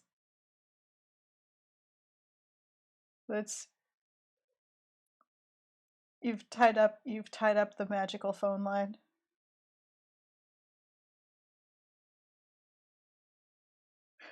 They might be scientists. We also wound up getting 2 phone lines. And then I would call my friend on the other phone line so that we could dial into each other and play X-Wing versus TIE Fighter against each other while also talking smack on the phone.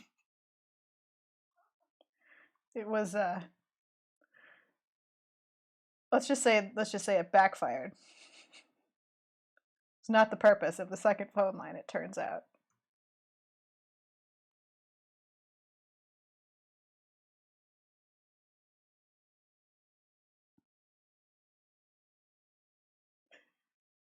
Yeah, I don't really have a concept. I don't have a clear enough memory of like I don't remember thinking that it was hilariously bad, but the internet was literally brand new, so it was magic. So I wouldn't have like if it dropped the connection sometimes, I wouldn't have thought anything but like, oh no, the magic has failed. And yeah, and now I've got a Cat 8 cable plugged directly into a router that's uploading at more megabytes per second than my early computer had available inside it.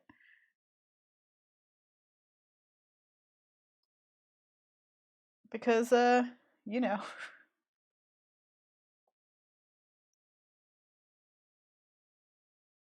yes. Yes. Kids, let's talk about MUDs. Multi-user dungeons as we called them. They were text-based adventures. The way to get to a new higher level area was to memorize the directions you had to type in: north, west, south, east, north. A string of directional inputs. Yes, text-based games, but online, so that you could type "kill lizard" with your friends.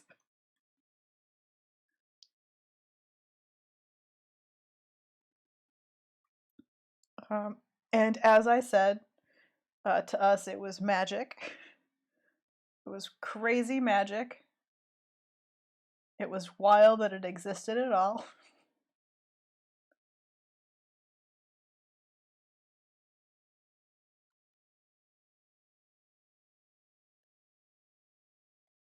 The internet was dark magic someone had invented where you could just talk to another person's computer.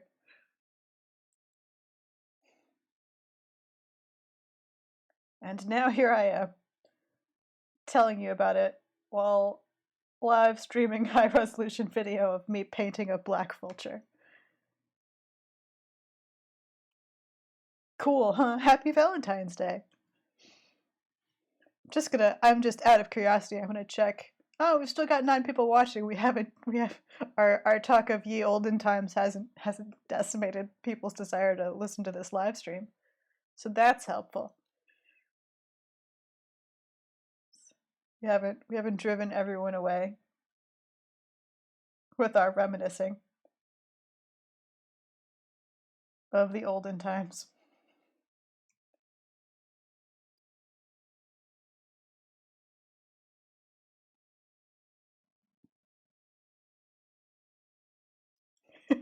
Oh no. The car doesn't have Wi-Fi. Cars shouldn't have Wi-Fi. That's not a thing that's possible.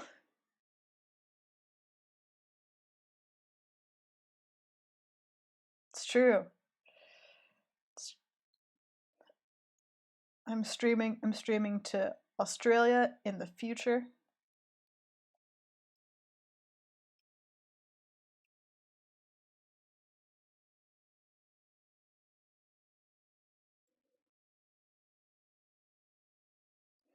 Yeah, I don't think cars need or should have Wi-Fi. I don't think that's no.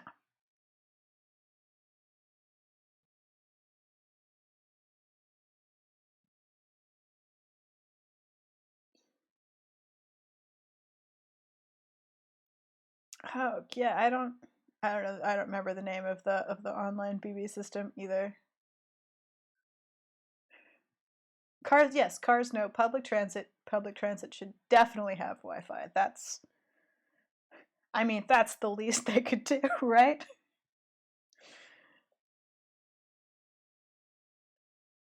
Uh, the least they could do is give us something to do on the bus.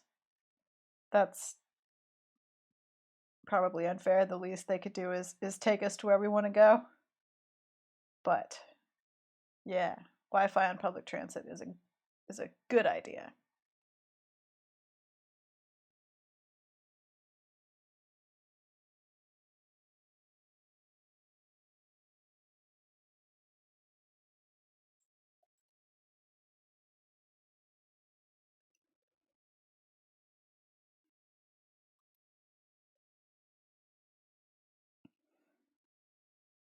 It's true. You do lose signal in the BART Transbay tube. BART being the Bay Area Rapid Transit System. For anyone who isn't aware of every single city in the country's public transit acronyms.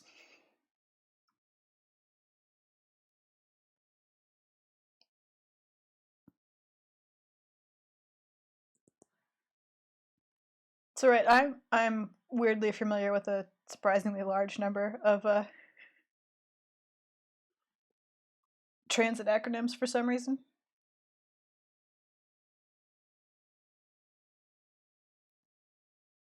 Go to a new place, you have to learn how to take their public transit after all.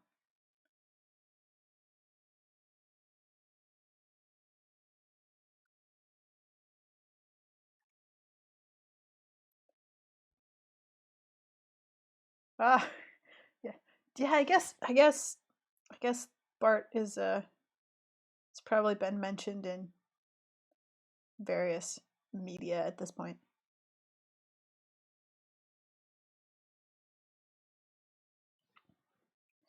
Arcraft, I do not know how far away your town is from Frankfurt, but that sounds like quite a substantial dead zone.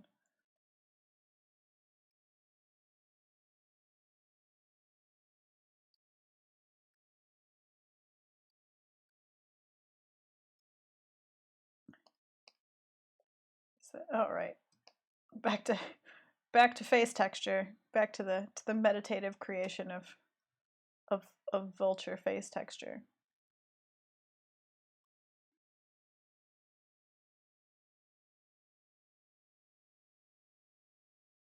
I mean, yeah, there's dead zones for no cell coverage all over the place.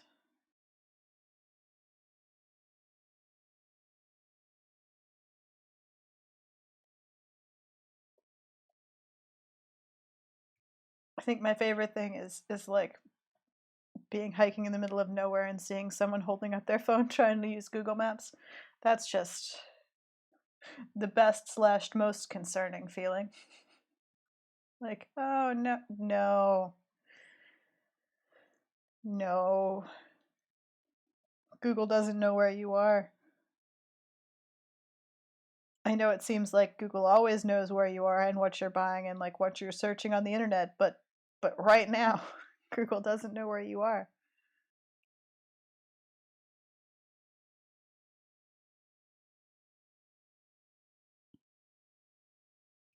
Wait, wait.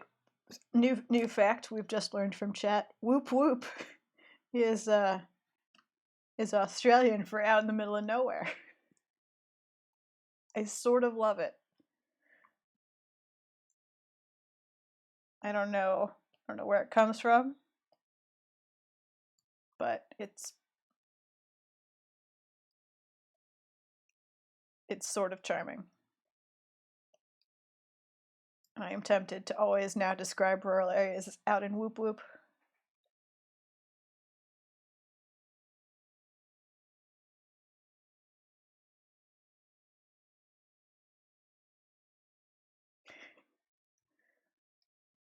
No, definitely different than woot woot.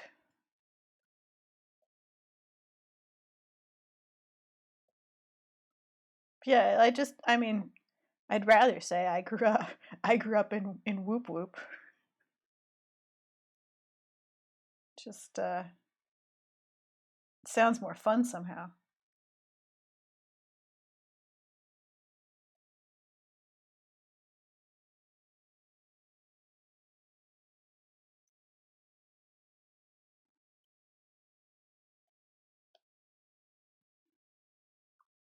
Yeah, I don't know. I've never experienced satellite internet. I know that satellite phones are quite the thing.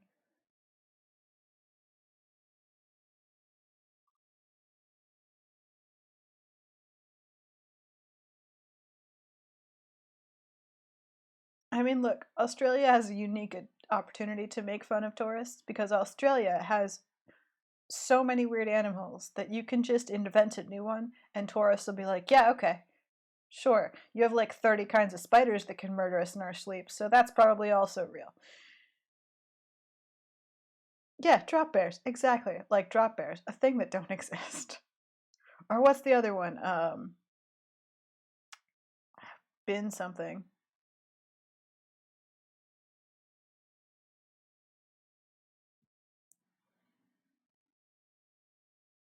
Wait, hold on.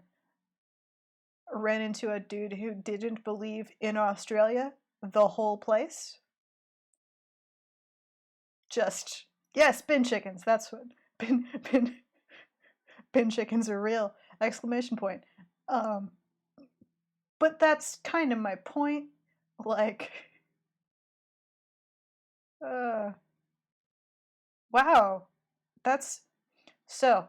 They might be scientists met uh, a TSA dude who thought Australia was a conspiracy, that it was a cover up for the British killing convicts, which is like a weirdly historically specific and well researched conspiracy. Like, you got to the point that you've decided that instead of transporting criminals to Australia, you've killed them and just like it's like saying to a kid that their dog has gone to live in the country. But like you can go to Australia. It's there. It's right there. You can visit. It definitely exists. Like I don't how do you think they've carried off that conspiracy?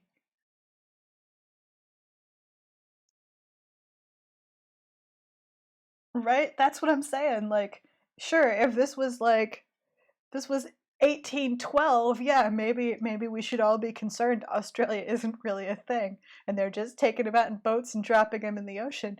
But now like we definitely know there's an Australia. Like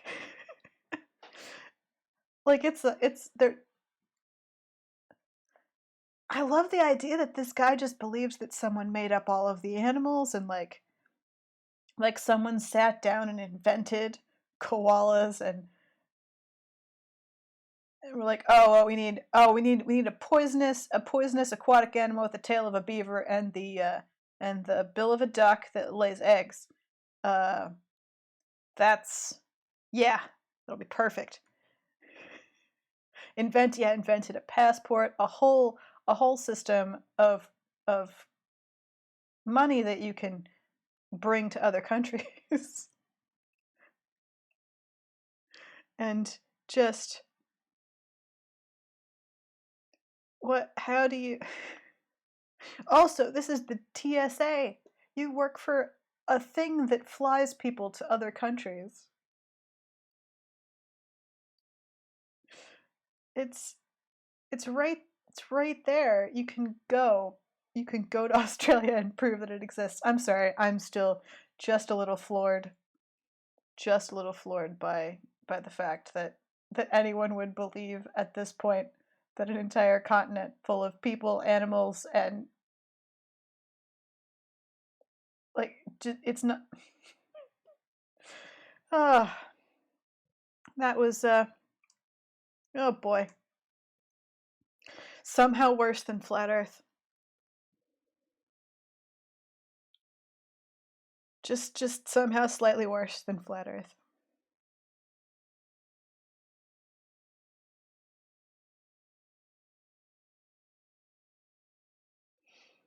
Just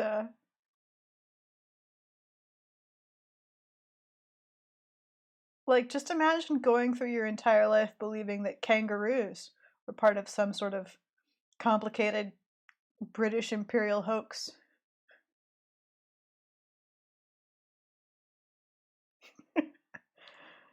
uh, but which Dakota's the fake Dakota? If there's not two Dakotas, which one is Central Dakota? It does feel a little bit like North and South Dakota, or like one Dakota that had an argument over something insubstantial and split.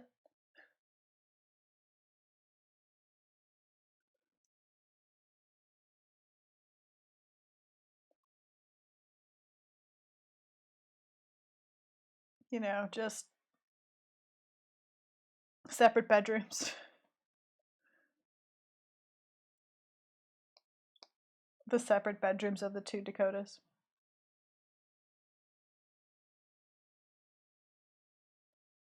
Oh, Tillamook is in Nebraska. I drove through Nebraska once, Tillamook. It turns out there's nothing there.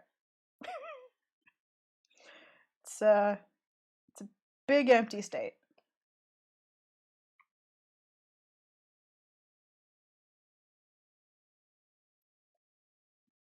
There's nothing between like the capital of Nebraska and Wyoming. There's just nothing in between those. It's Nebraska is where I learned that at a certain point, a state doesn't bother to name highway exits or roads, and just calls them ranch exit and a number. Just like, somebody demanded we put a road here, so here it is. It's road number 5.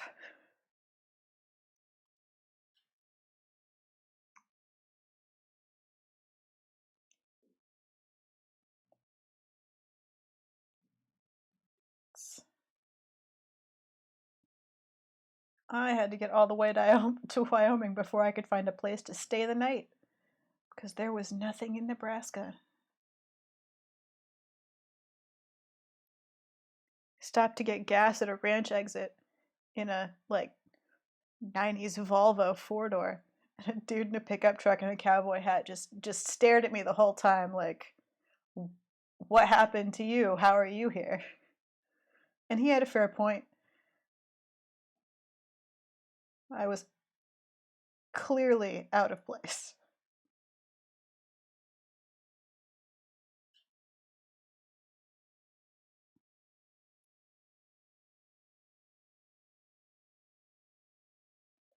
Ranch road number whatever, yeah. It's And I grew up in the rural southern US where we've been filling it up with people for some time.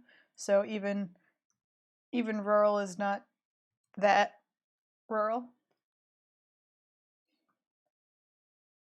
You know, you can't see your neighbors, but you could probably walk to their house in an emergency.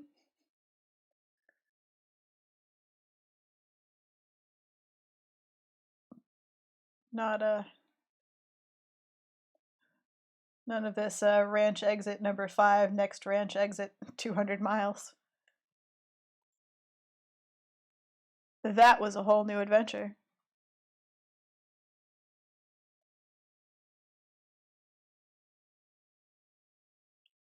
What I'm saying is maybe drive across the US sometime. It's fun and weird, and you'll learn all kinds of things about other states that you didn't know before.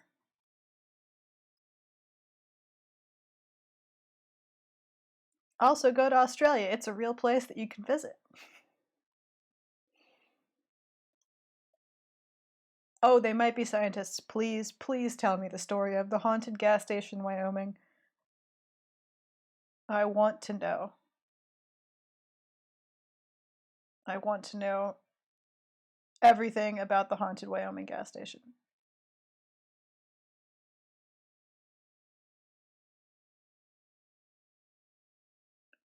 Yeah, new tagline, Australia. It exists. It's a real place. All right. So, Driving to California for grad school. Ooh, in an old Chrysler. This is a really great mental picture already. Yeah, my Volvo is old enough to drink now. It's fun to have cars that are old enough to have legally left your care and gone to college.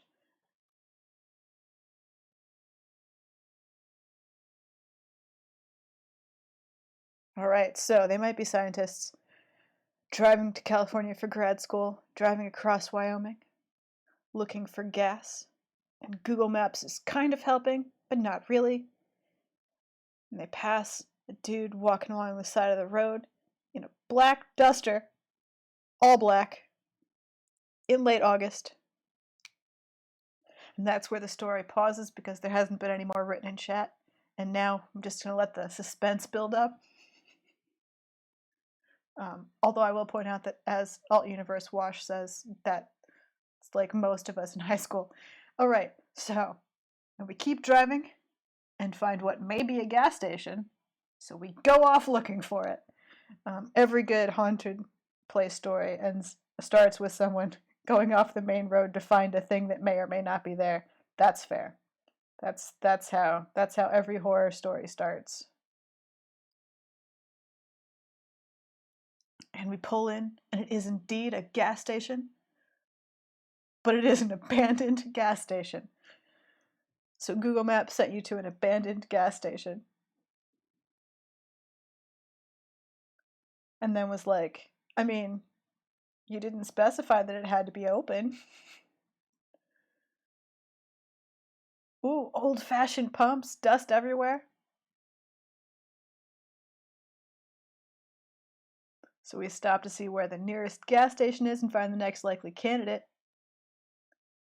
And as we're pulling up, the dude in the black duster walks into the gas station.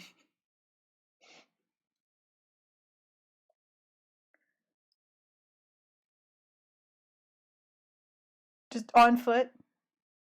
On foot, walks into the gas station. Oh, it's becoming a ghost story. We passed him miles back, and there's no way he could have caught up.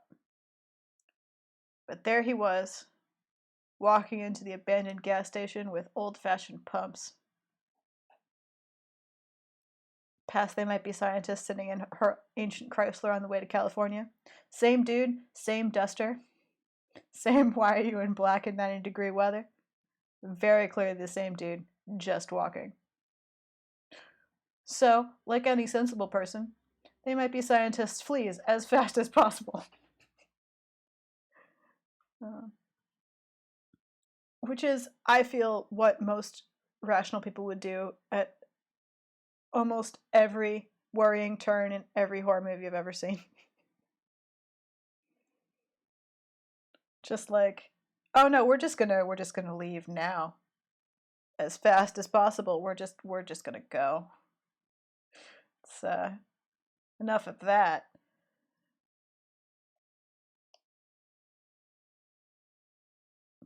And that's the story of how they might be scientists and her mom passed the Twilight Zone on the way to California.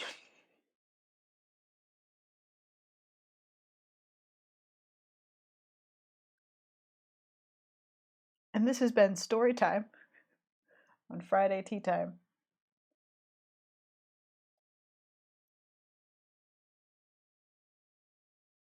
Just gonna... Alright, I think we're getting there, Okay. Do the...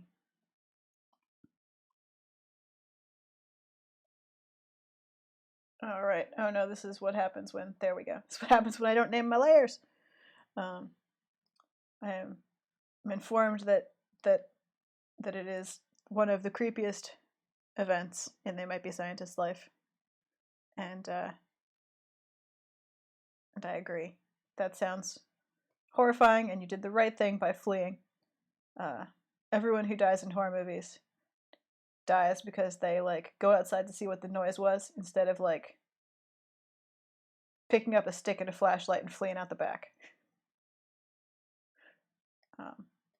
And yeah, this Vulture couple is relationship goals. Look at them.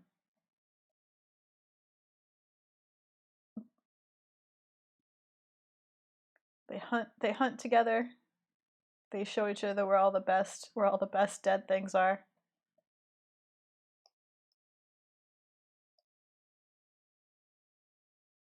Hashtag vulture goals. Uh-oh. It held a message for a reason. Oh, interesting. Otenshi doesn't want to let you correct you just whatever. There, it's fine.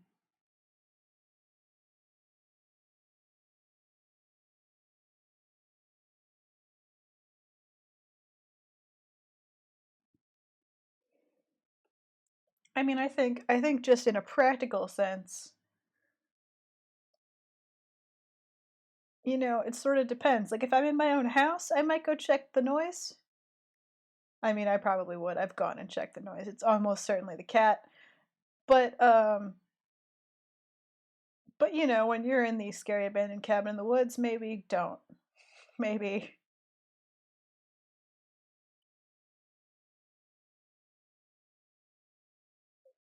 run away. Yes, if I'm in my own house, the noise is the cat. That's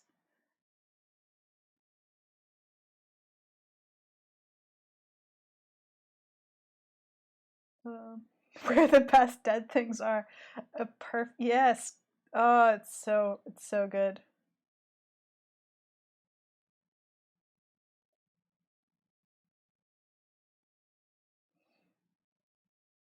It's like a science, one of those science kids books.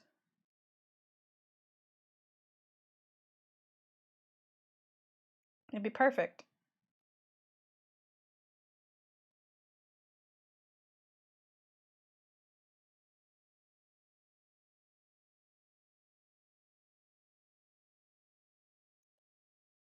Okay.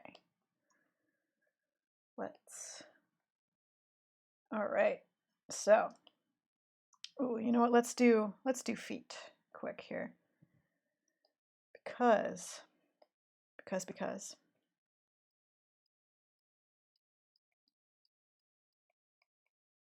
because they're kind of the same. Oops, not that the same kind of color palette as the head. Where are we? We're gonna make another group.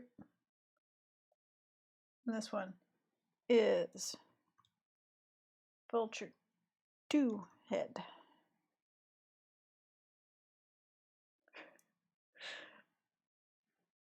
It would be a great it would where the best dead things are would be a great kids book. Um, and they might be scientists informs us that there is a book about swamp mummies as a kid that she loved, which is basically in keeping with the theme of this entire stream so far. Oh yeah, was it Bunicula, the vampire bunny, who drained the juice out of vegetables. Yes, I remember that. I remember that book. It was a good book. Yes, Bunicula.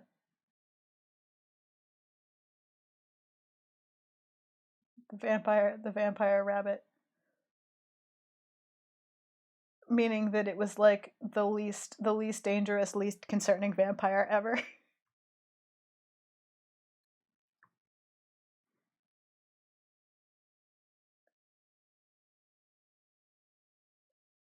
I mean, I don't know. I don't know. Surely not. Surely we've got some people under 30 still watching. Because now they know they can go find a book about a vampire rabbit. So, I mean, if anything, we've added value to their life.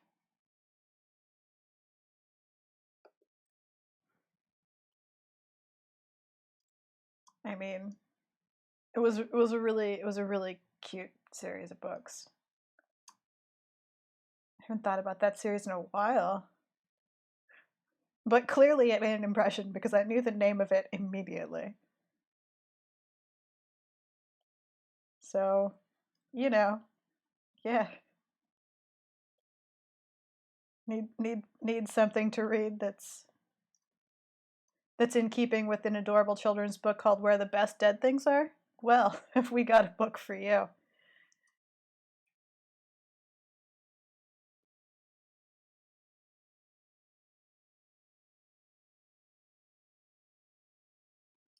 The horror is perpetuated on poor innocent carrots, trained of their life essence.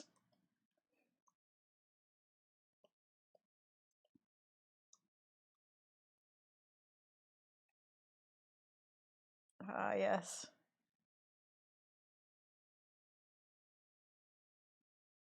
Well, this has been a fun trip down memory lane. Of course. Oh, good. You can still. I would have been really disappointed if you couldn't still get the Bunnicula books. Surely they're still in print. They were genius. Genius, I say.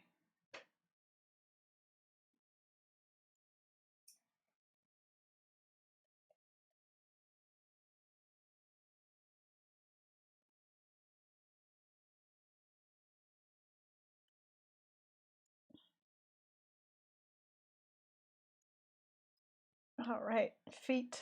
Oh, let's one more toe over here on this side. Yes. Things you learn from this stream. Don't eat the livers of carnivore. Bears are not. Are bears? Bears are technically omnivores, not carnivores. So I don't know. They might be scientists. Will have to tell us if bear livers count as carnivore livers and we shouldn't eat them. But we've learned we shouldn't eat carnivore livers, and we've learned that Nebraska has nothing in it. We've learned whoop whoop, which is the best thing. We've learned that there was a 5-day cheese fire. We've learned that 20 people died in a molasses spill, and that at some point in Kentucky in this 19th century, there was a meat rain. Uh, we can either confirm or deny that bear livers are safe for consumption. We're awaiting the official scientific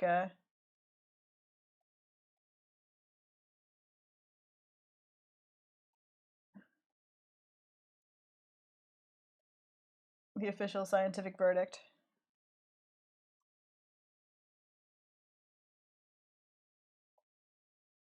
Did I not? Aha. Well. Yeah, but I don't know that polar bears have much of a chance to eat anything but meat. Well, well, chat. Our new topic today: bear livers, carnivore livers or not, safe to eat or not.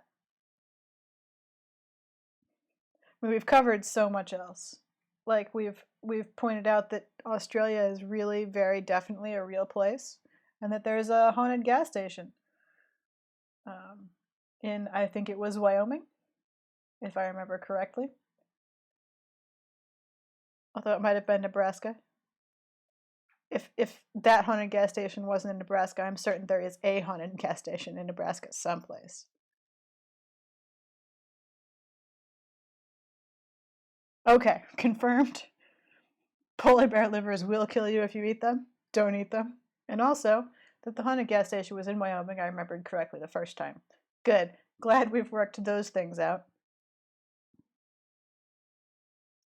Ah, but the internet seems to think that non-polar bear livers are safe.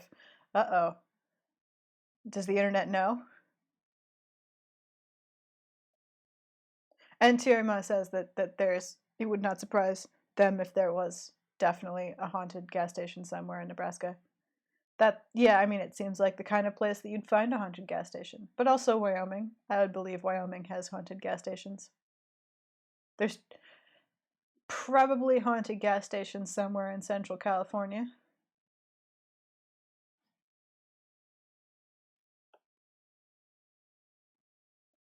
It's true, road ghosts have to hang out somewhere, and that place would be gas stations.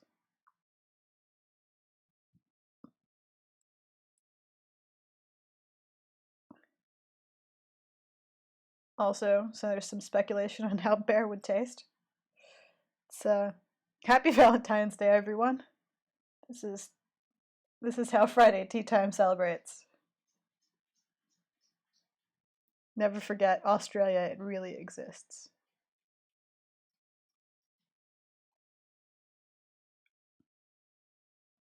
Ah, someone offers a recipe of dredging in flour and frying bear liver. But let's not. Let's all officially agree that that sounds bad. I mean, not the worst, but definitely not tasty.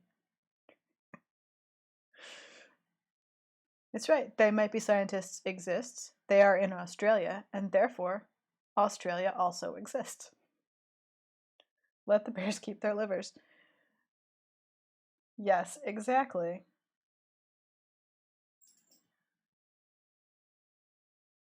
Okay, I'm gonna try and do like a little feathered. Nope, nope. What key shortcut do I? Is it no? It's K. K is the key shortcut that keeps doing that to me. Cursed K right next to the lasso tool.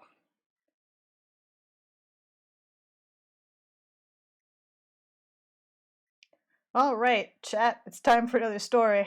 It's time for another story from They Might Be Scientists, who claims that they know scientists that milked polar bears.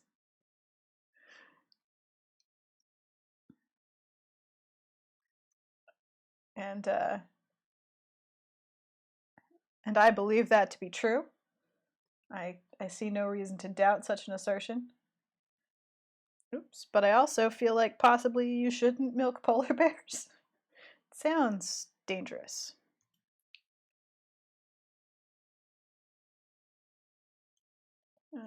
Oops. That was. I know everything is incorrect, Photoshop. I apologize. It was my fault. It's not your fault that time. I admit it. I made a mistake.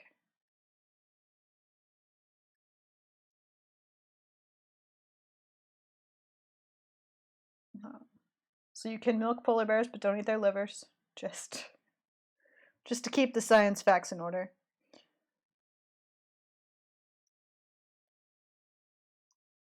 So let's see. I think we want to have kind of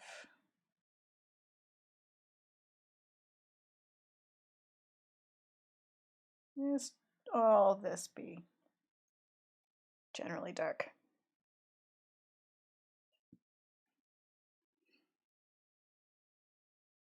Of course, it's the Norse. Brave Norwegian polar bear milkers.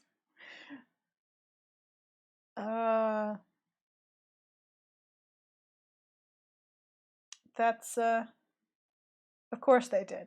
Of course they did.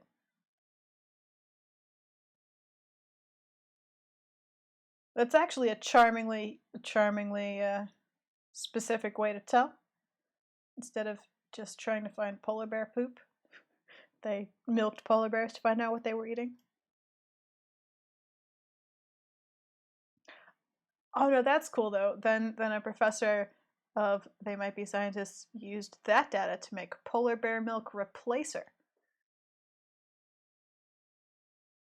So that's super cool.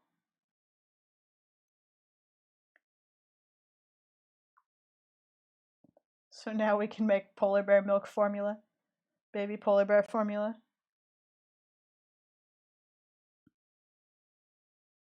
Which is awesome. But how about flammable? But how flammable is polar bear cheese? Asks Craft. Pretty high fat content. Yeah, fair point. So probably quite flammable. We have another quote. Besides Australia, it actually exists. The second theme for today is Arctic animals basically lactate butter. That's going to be a phrase that sticks with me for a while.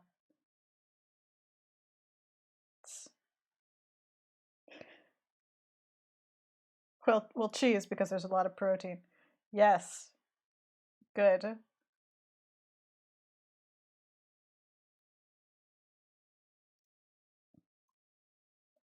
Oh, I'm really sorry for anyone who was like, I don't know, do I want to watch a stream that's just painting a couple of birds?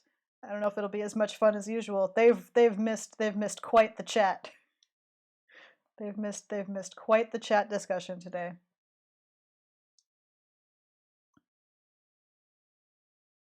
I realized that I should have been doing all of these black bits on a separate layer, and I haven't been, and it's too late now. So I'm just gonna accept. I'm gonna accept my fate. I'm gonna accept that this is what it is now.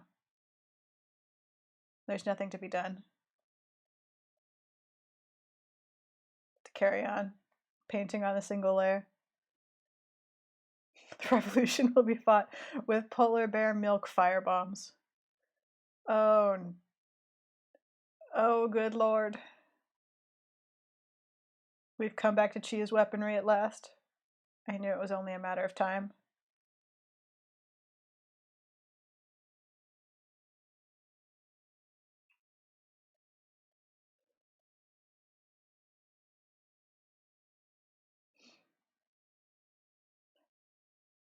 It always comes. It always comes back to cheese weaponry in the end. Yeah, I don't know. I don't know what happened there, but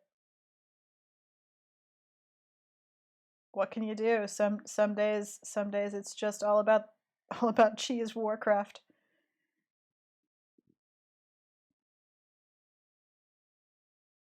Cheese warcraft and proving the existence of Australia. Oh, I can't. I'm gonna be thinking about the idea of Australia as a conspiracy for the rest of the day, for sure. That's not gonna be over that for a while.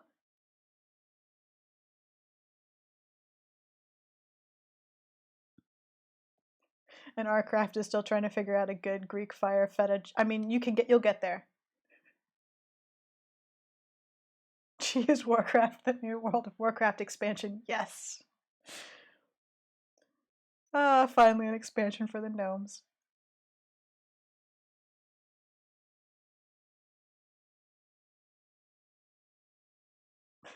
It's called the good one. Okay, Arcraft has finally gotten a pun in there, which is it's called the Wheels of Warcraft. I love it.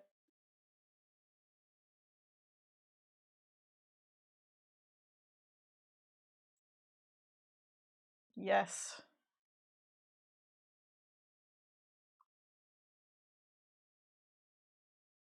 perfect. A culmination of our cheese warfare at long last.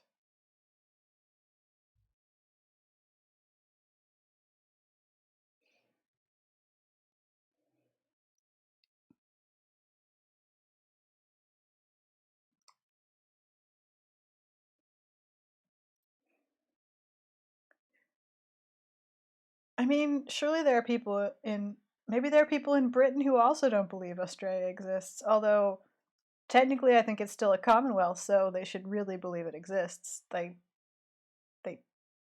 took it.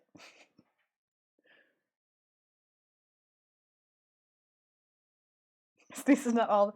The whole TSA doesn't disbelieve in Australia. Just that one guy. Just that one dude who's like, Australia, nah, it's not a real thing. Still though, I mean, uh, I'm gonna keep bringing it up. Sorry. Yeah, yeah, alt universe watch. There's folks who think that Puerto Rico isn't part of the U.S., but they're also incorrect. So, yeah,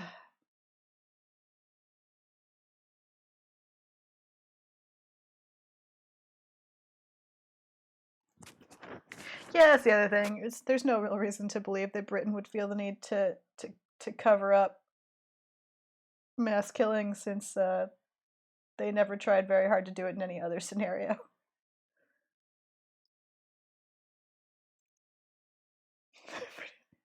lean into the mass killing. Yeah, no. Oh, history. Wait. There were some people who didn't think Florida was part of the USA. I mean, it's even attached.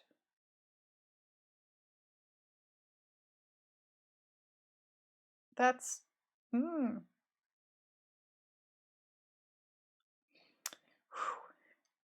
I mean, look, Florida.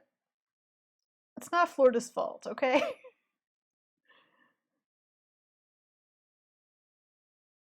it's they didn't they didn't ask for this.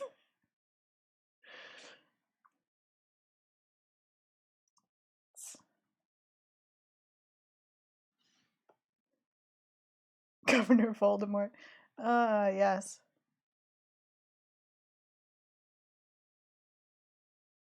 I mean, Florida's great if you like alligators and 300% humidity. So let's make sure we're clear on the on the caveats there. But yeah, also I'm not sure that Florida's poor voting choices are any worse than any other state's poor voting choices at this point.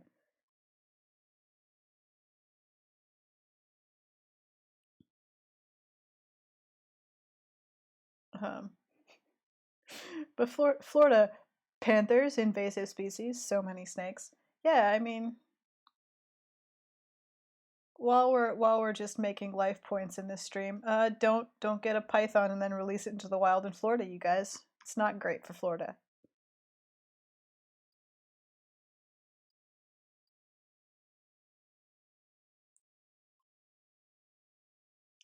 Yeah, I'm not convinced in the hurricanes versus tornadoes versus earthquakes argument. I feel like possibly I'd pick hurricanes. Not not that they aren't like regular and more likely and potentially more destructive, but but you really do see a hurricane coming and you can just get out of the way. My experience with tornadoes and earthquakes has been, well, tornadoes you kind of see coming, but they show up pretty quickly and then they're just there. And earthquakes just happen. And then everyone texts each other going, "Did you feel that?" That's been my experience of earthquakes.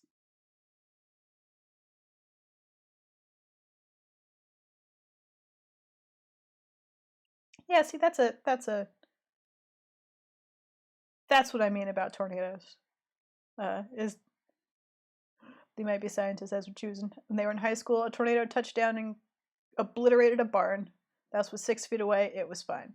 They found barn bits for several miles. Yeah, that's the thing about tornadoes. On the other hand, your house is more likely to survive a tornado than a hurricane because a hurricane is a tornado is a pinpoint adventure, whereas a hurricane is a giant ball of destruction. So what I'm saying is it's a tough choice.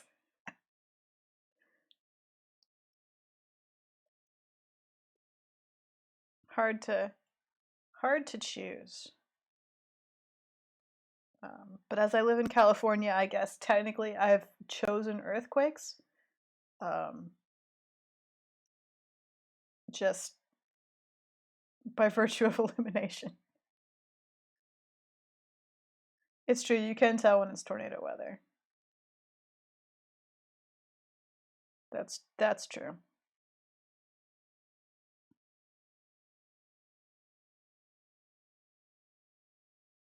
And you can hide in your cellar and probably be fine.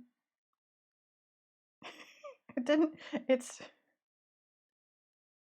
that didn't sound mean at all, Tiramas. Unless I read it sarcastically, which is my fault. Um, I apologize. No, I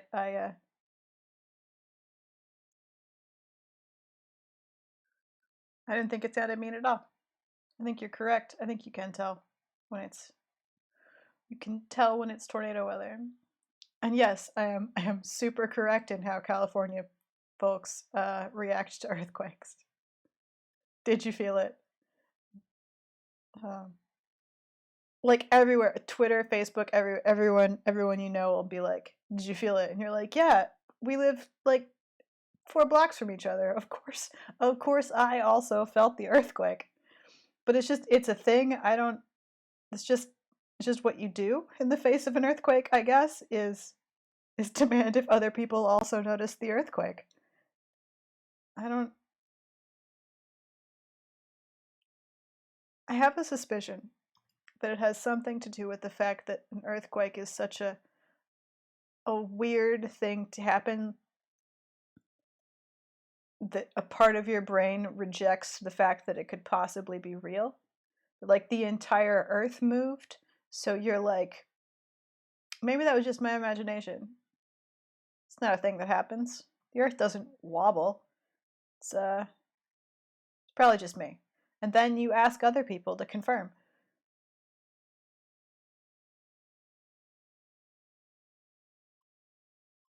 Fun fact, my cat does not notice earthquakes. Doesn't care, sleeps through them. No survival instinct at all. But he is afraid of the vacuum, uh, strangers, and people carrying things. Any people he knows, people he doesn't know, just anyone carrying something is scary.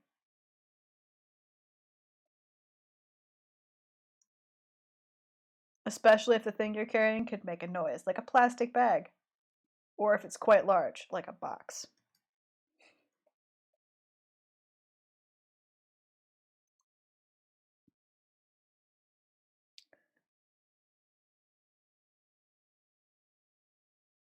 Yeah, it's grocery bags. Grocery bags are terrifying.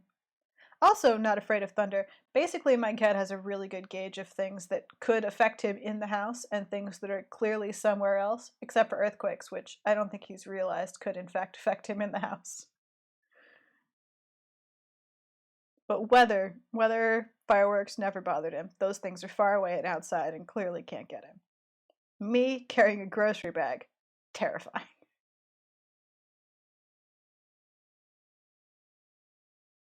Which is confusing because when I'm not carrying a grocery bag, I'm clearly fine.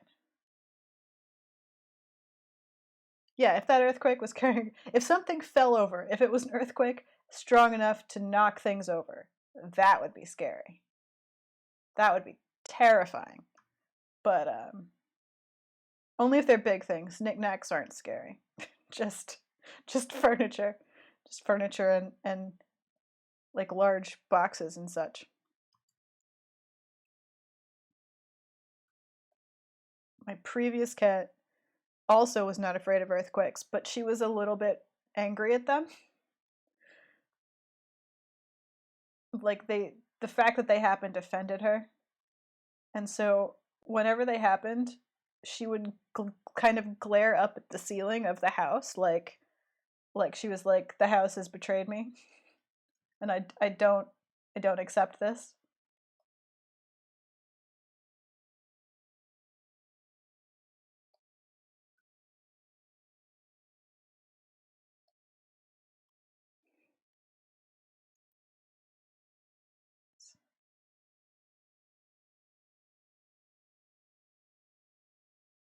Oh man, yeah.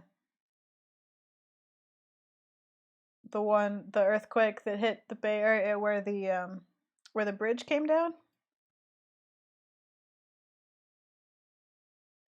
That was quite the thing.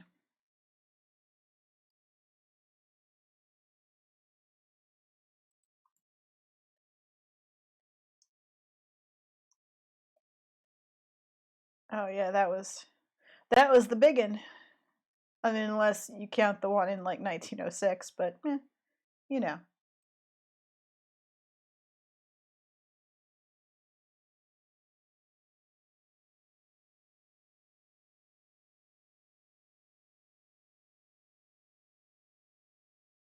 Yeah, I have some local friends who grew up out here and were here, like here in the Bay Area during the earthquake. Um, the stories are really interesting. It sounds like it was pretty surreal to experience.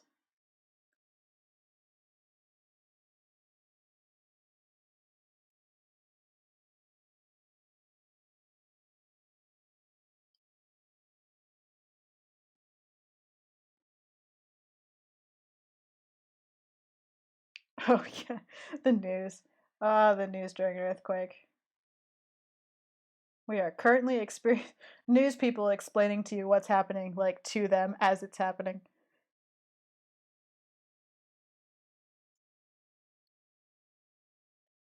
Always good times.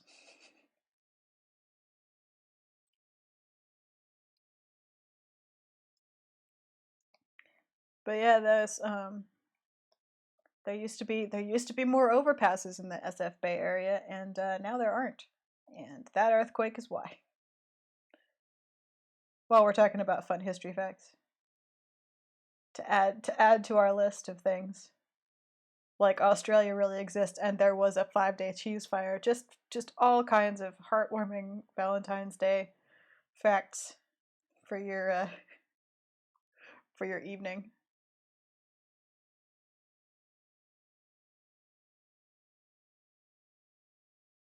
It's true. San Francisco does exist. It's a real place. So is Sacramento, in fact.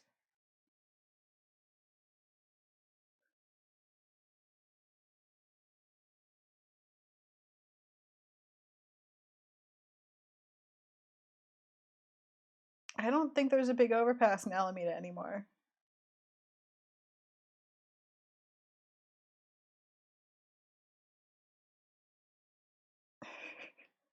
Yes. I think the takeaway here is care for your loved ones, for tomorrow you could die in a cheese fire.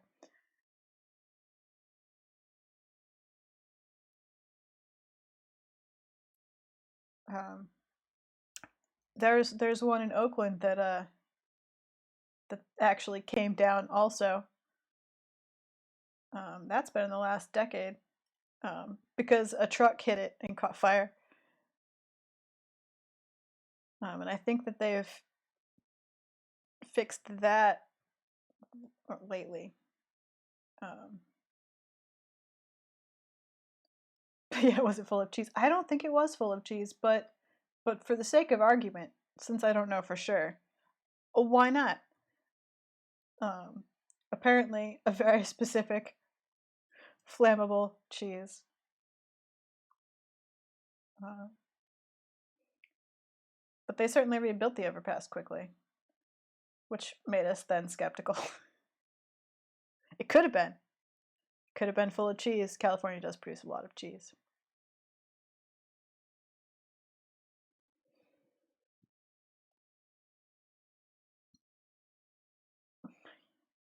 We don't know that it wasn't full of cheese. We have no proof that it wasn't full of cheese.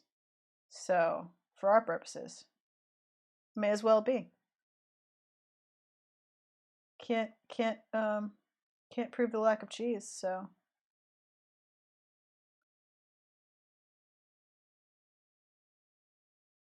what can you do?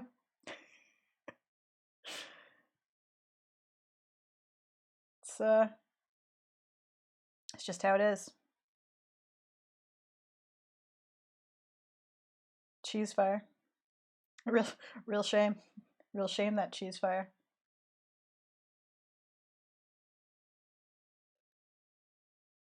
Oh dear. Next time we do bird D&D, we're gonna have to have cheese weaponry. That's clearly a thing that's happened now.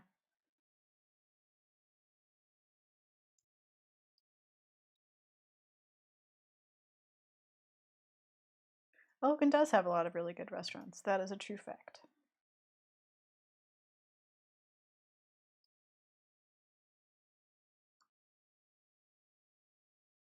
Oh, now I want cinnamon rolls. They might be scientists. I'm gonna have to leave my house after this stream to find cinnamon rolls.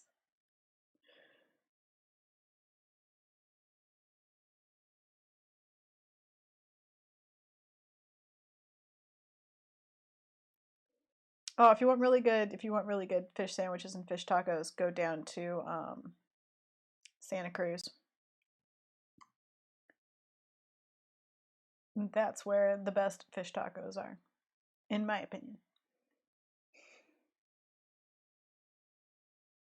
Oh, the Mariposa Bakery is gluten free. Now, Chet has now become Become eat local to your streamer.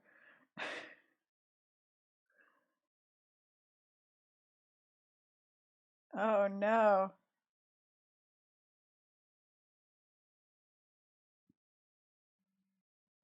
Well, I'll probably go to the grocery store and get the kind that come in the tube that you bust open and bake in your oven for 20 minutes. Because that's faster.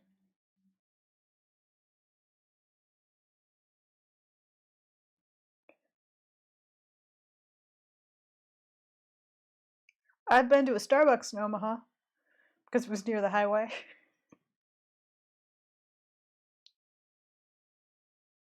Um, and boy, was I relieved there was a Starbucks. So I got no ill will towards Omaha.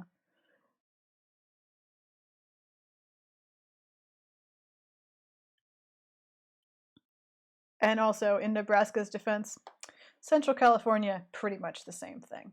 Nothing there, except instead of just hills and ranch exits, there's just orchards of orange trees forever. Oh yeah, tube bread. The cinnamon roll tube that like explodes when you press it hard enough and pops open.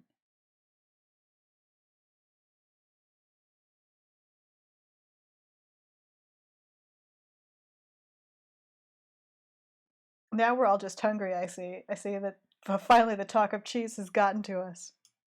And now stream and chat is just like listing the places they enjoy eating. Bakersfield has good Basque food? That's unexpected.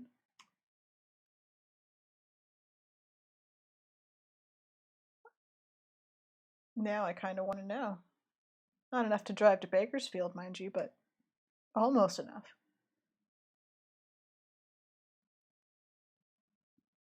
Oh no, don't bring the barbecue wars back up again, chat.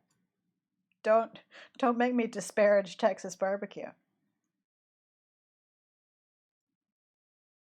You know I've taken a side.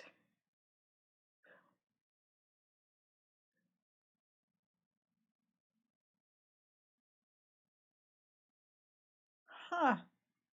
I've learned something about California I did not know.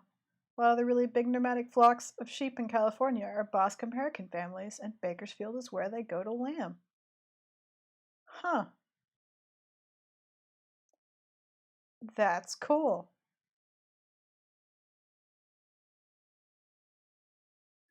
Well, I guess in October I might drive to Bakersfield to see the baby sheep.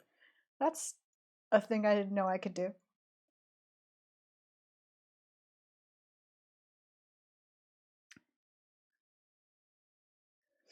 Yeah, look, I'm sorry. I'm a Tennessee girl. Memphis dry rub is the proper kind of barbecue, and the other barbecues are wrong. And that's just how it is. That's uh that's just like I'm on a side.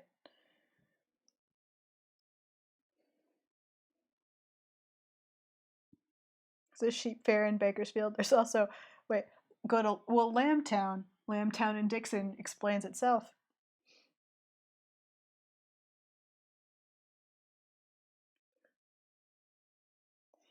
Oh, alt universe. Have you been to Knoxville? Alt universe wash. Have you seen the single landmark that Knoxville has to offer? The single glorious sun sphere.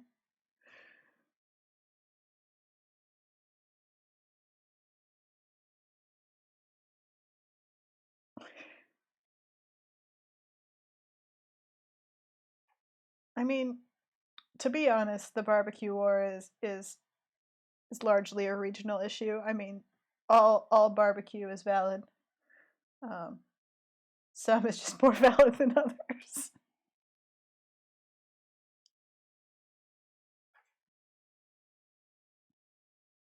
I don't think you can actually go up into the sun sphere. Um, when I was growing up, it was like a wig shop for a while, and they wanted to turn it into a thing. And I think that you can just gaze at it from a distance. I think that it's merely just a single shiny sphere.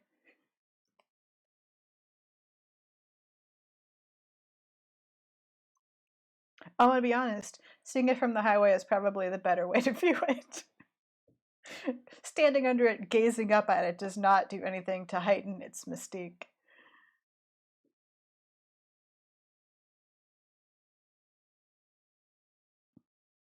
Yeah, the Knoxville Zoo is great. Surprisingly, personally, I think it's better than the San Francisco Zoo, but what can you do?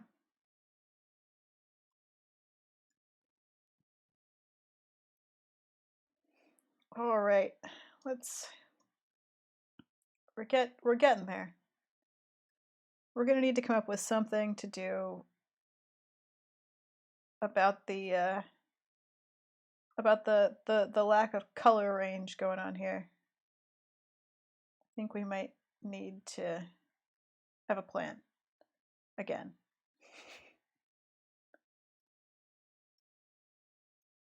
Yeah, Oakland Zoo is also better than San Francisco Zoo.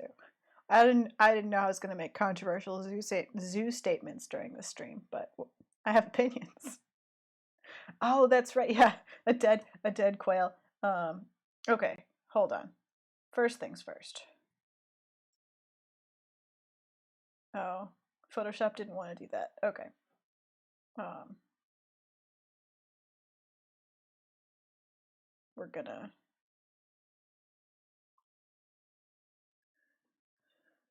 do a thing. Okay. Because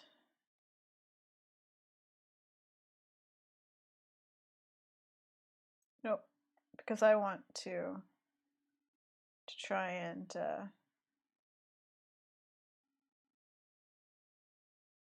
have a little bit of color variation, more than just one shadow and one highlight.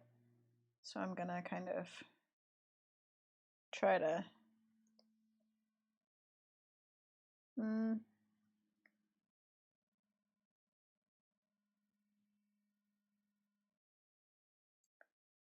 try to do something with it.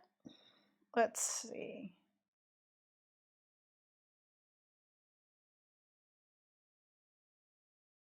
Let's see if we can get something going here. Yeah, there. So I can kind of do like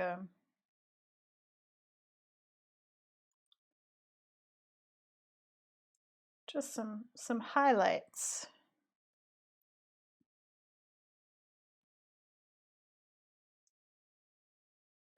just a whole dear.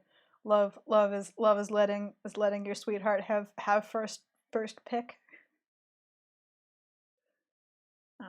Also, yes, I don't want to ignore the fact that Knoxville is in general a fun place. Uh, I I quite, and it's actually gotten kind of more arty as time has gone on too. They have a more downtown art community than they used to. Visit scenic Knoxville, Tennessee. Also, Australia, a place that really exists. Yeah, love is saving. Love is. I don't. I think we might just. I think we might just. I don't know. Maybe like a.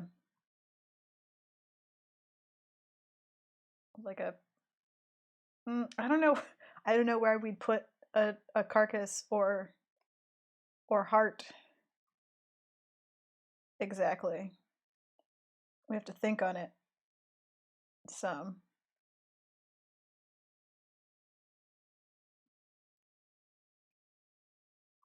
I've just had the happy thought that there's leftover Indian food in my fridge, so that's cheering me up quite a bit. But yeah, sponsored by the tourism bureaus of Knoxville and Australia. They're both real places that you can really visit. Oh dear.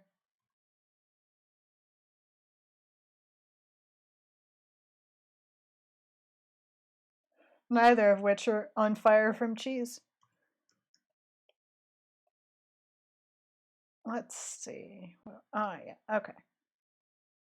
I know what I need. I need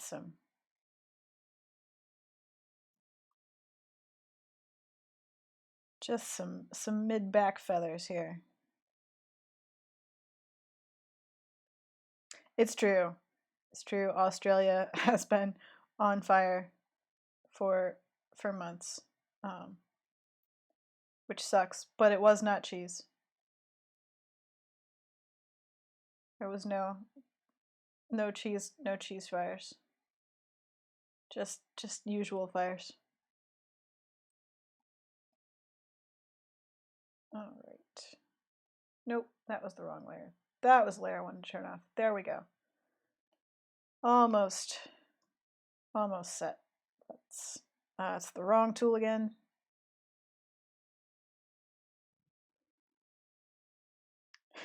No cheese fire of Australia. So we're almost to the end of this exciting adventure.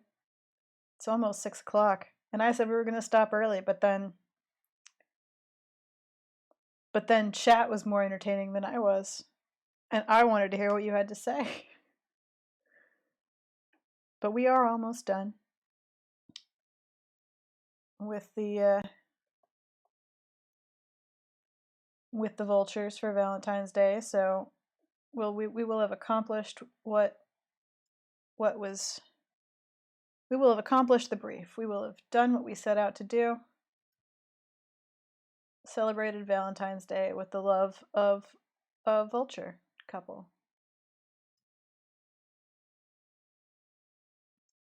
So I'm just gonna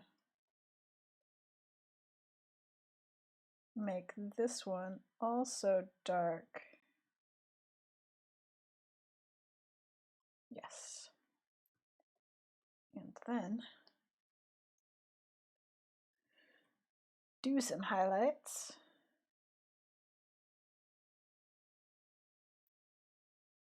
And then we're nearly finished.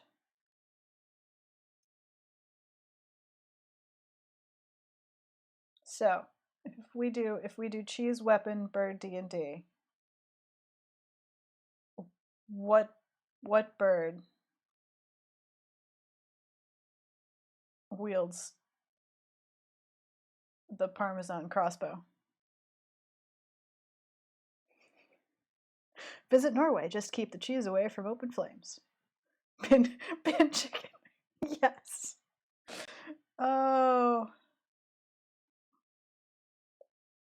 Thanks, chat, for bringing it all full circle. I knew I could count on you.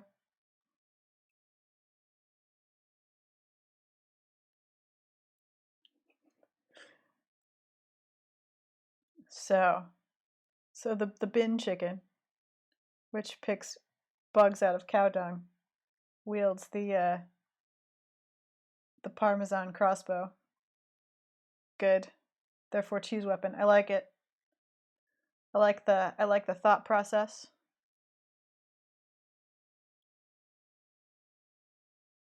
I like that it's been thought through.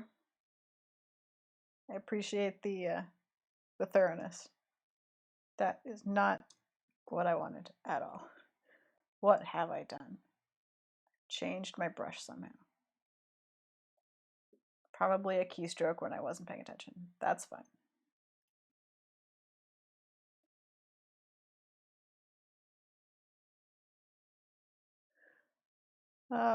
And bin chickens are apparently attractive birds.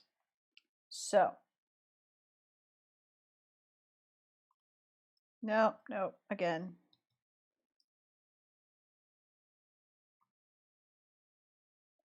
So good. We have a plan. A new bird D&D. I don't know, class? Cheese ranger?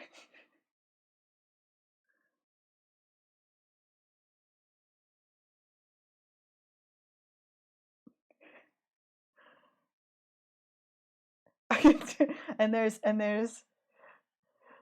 Tirmas finally found a way to recommend Omaha. Omaha has an amazing zoo. More than one person has confirmed that Omaha Zoo is amazing. So, if you're ever in Omaha, you should visit the Omaha Zoo. And if you're ever in Bakersfield, you should look at the sheep. Australia is a real place that really exists, as is Knoxville, Tennessee. It's been quite the tourism board day today.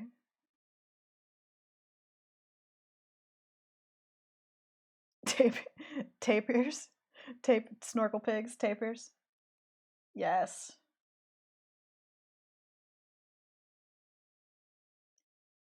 Oh, I should draw a tapir at some point too. I like them. I don't think I've done one of those in a while. Basically it turns out somebody just needs to ask me to give it an emotion on Twitter, and then I'll apparently stop what I'm doing and draw it immediately. It turns out.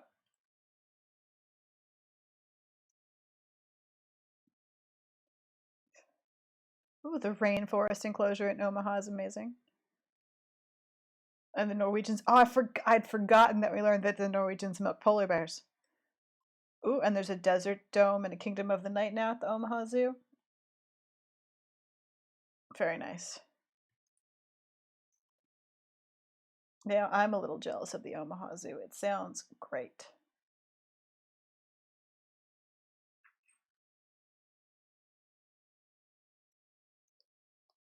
Okay. We're about I'm just gonna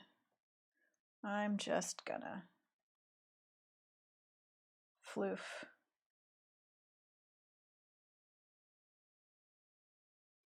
You know. Highlight the floof. It's important to have good floof highlights.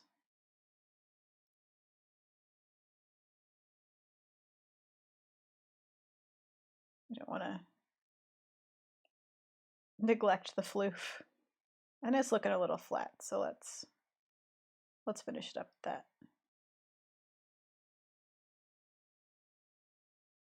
A wombat encounter where you pay to walk a wombat on a leash and give it treats. That seems like that's what you'd expect from a wombat encounter. Okay. A little bit of fluff there in the middle. All right. We have a pair of vultures made in under the time limit. Oh, they should probably be on some kind of branch, shouldn't they? Or we'll leave it. It could be. I'll just put like a vague suggestion of something, and then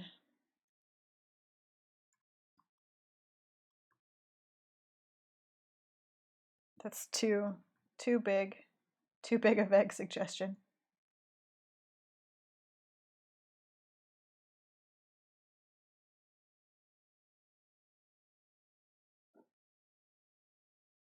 And now I'm going to mess with the color of that bit.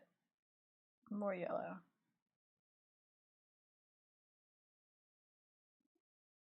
There we go.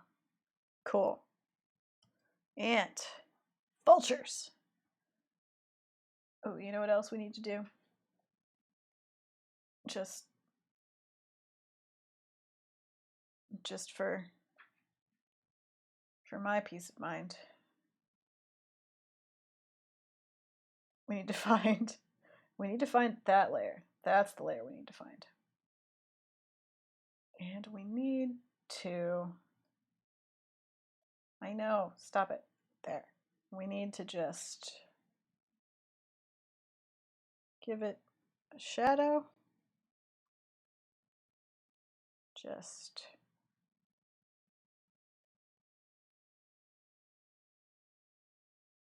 And then I'm gonna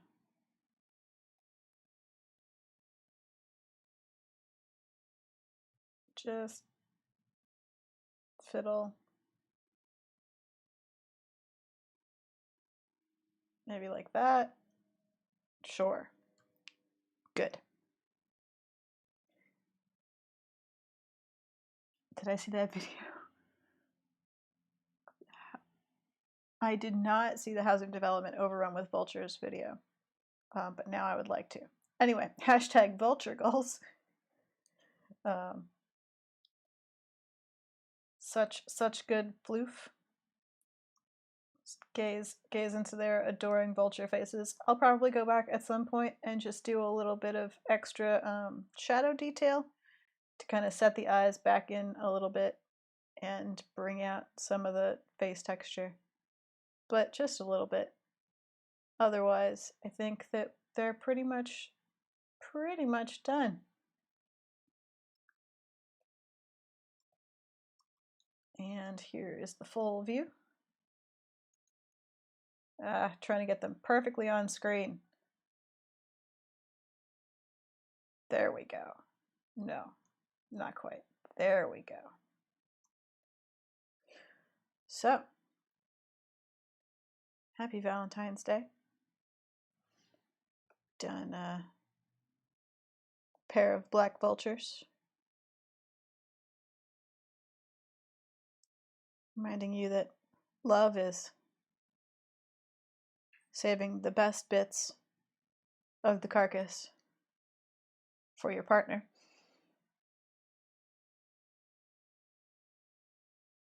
And that hunting for carrion is better together. Hope you guys have had fun. You've certainly been a very exciting chat today. I've had fun. I've learned things. Let's all remember that Australia is a real place. Drop bears are not real, but bin chickens are. Be careful with Norwegian cheese, it can catch fire. Don't drown in molasses. And somewhere in Wyoming, there's a haunted gas station that you should avoid. Yes, and don't eat polar bear livers, but regular bear livers are okay. Or safe, anyway. It's been a very informative and adventurous stream today. The cat has gone, and I did not turn off the webcam. So we'll just slowly turn things away. And now we've finished. It's time to wrap up. Hope that you guys have a great weekend. And I hope that you had as much fun as I did. Happy Valentine's Day. And I will see you on Twitter and next Friday. Bye.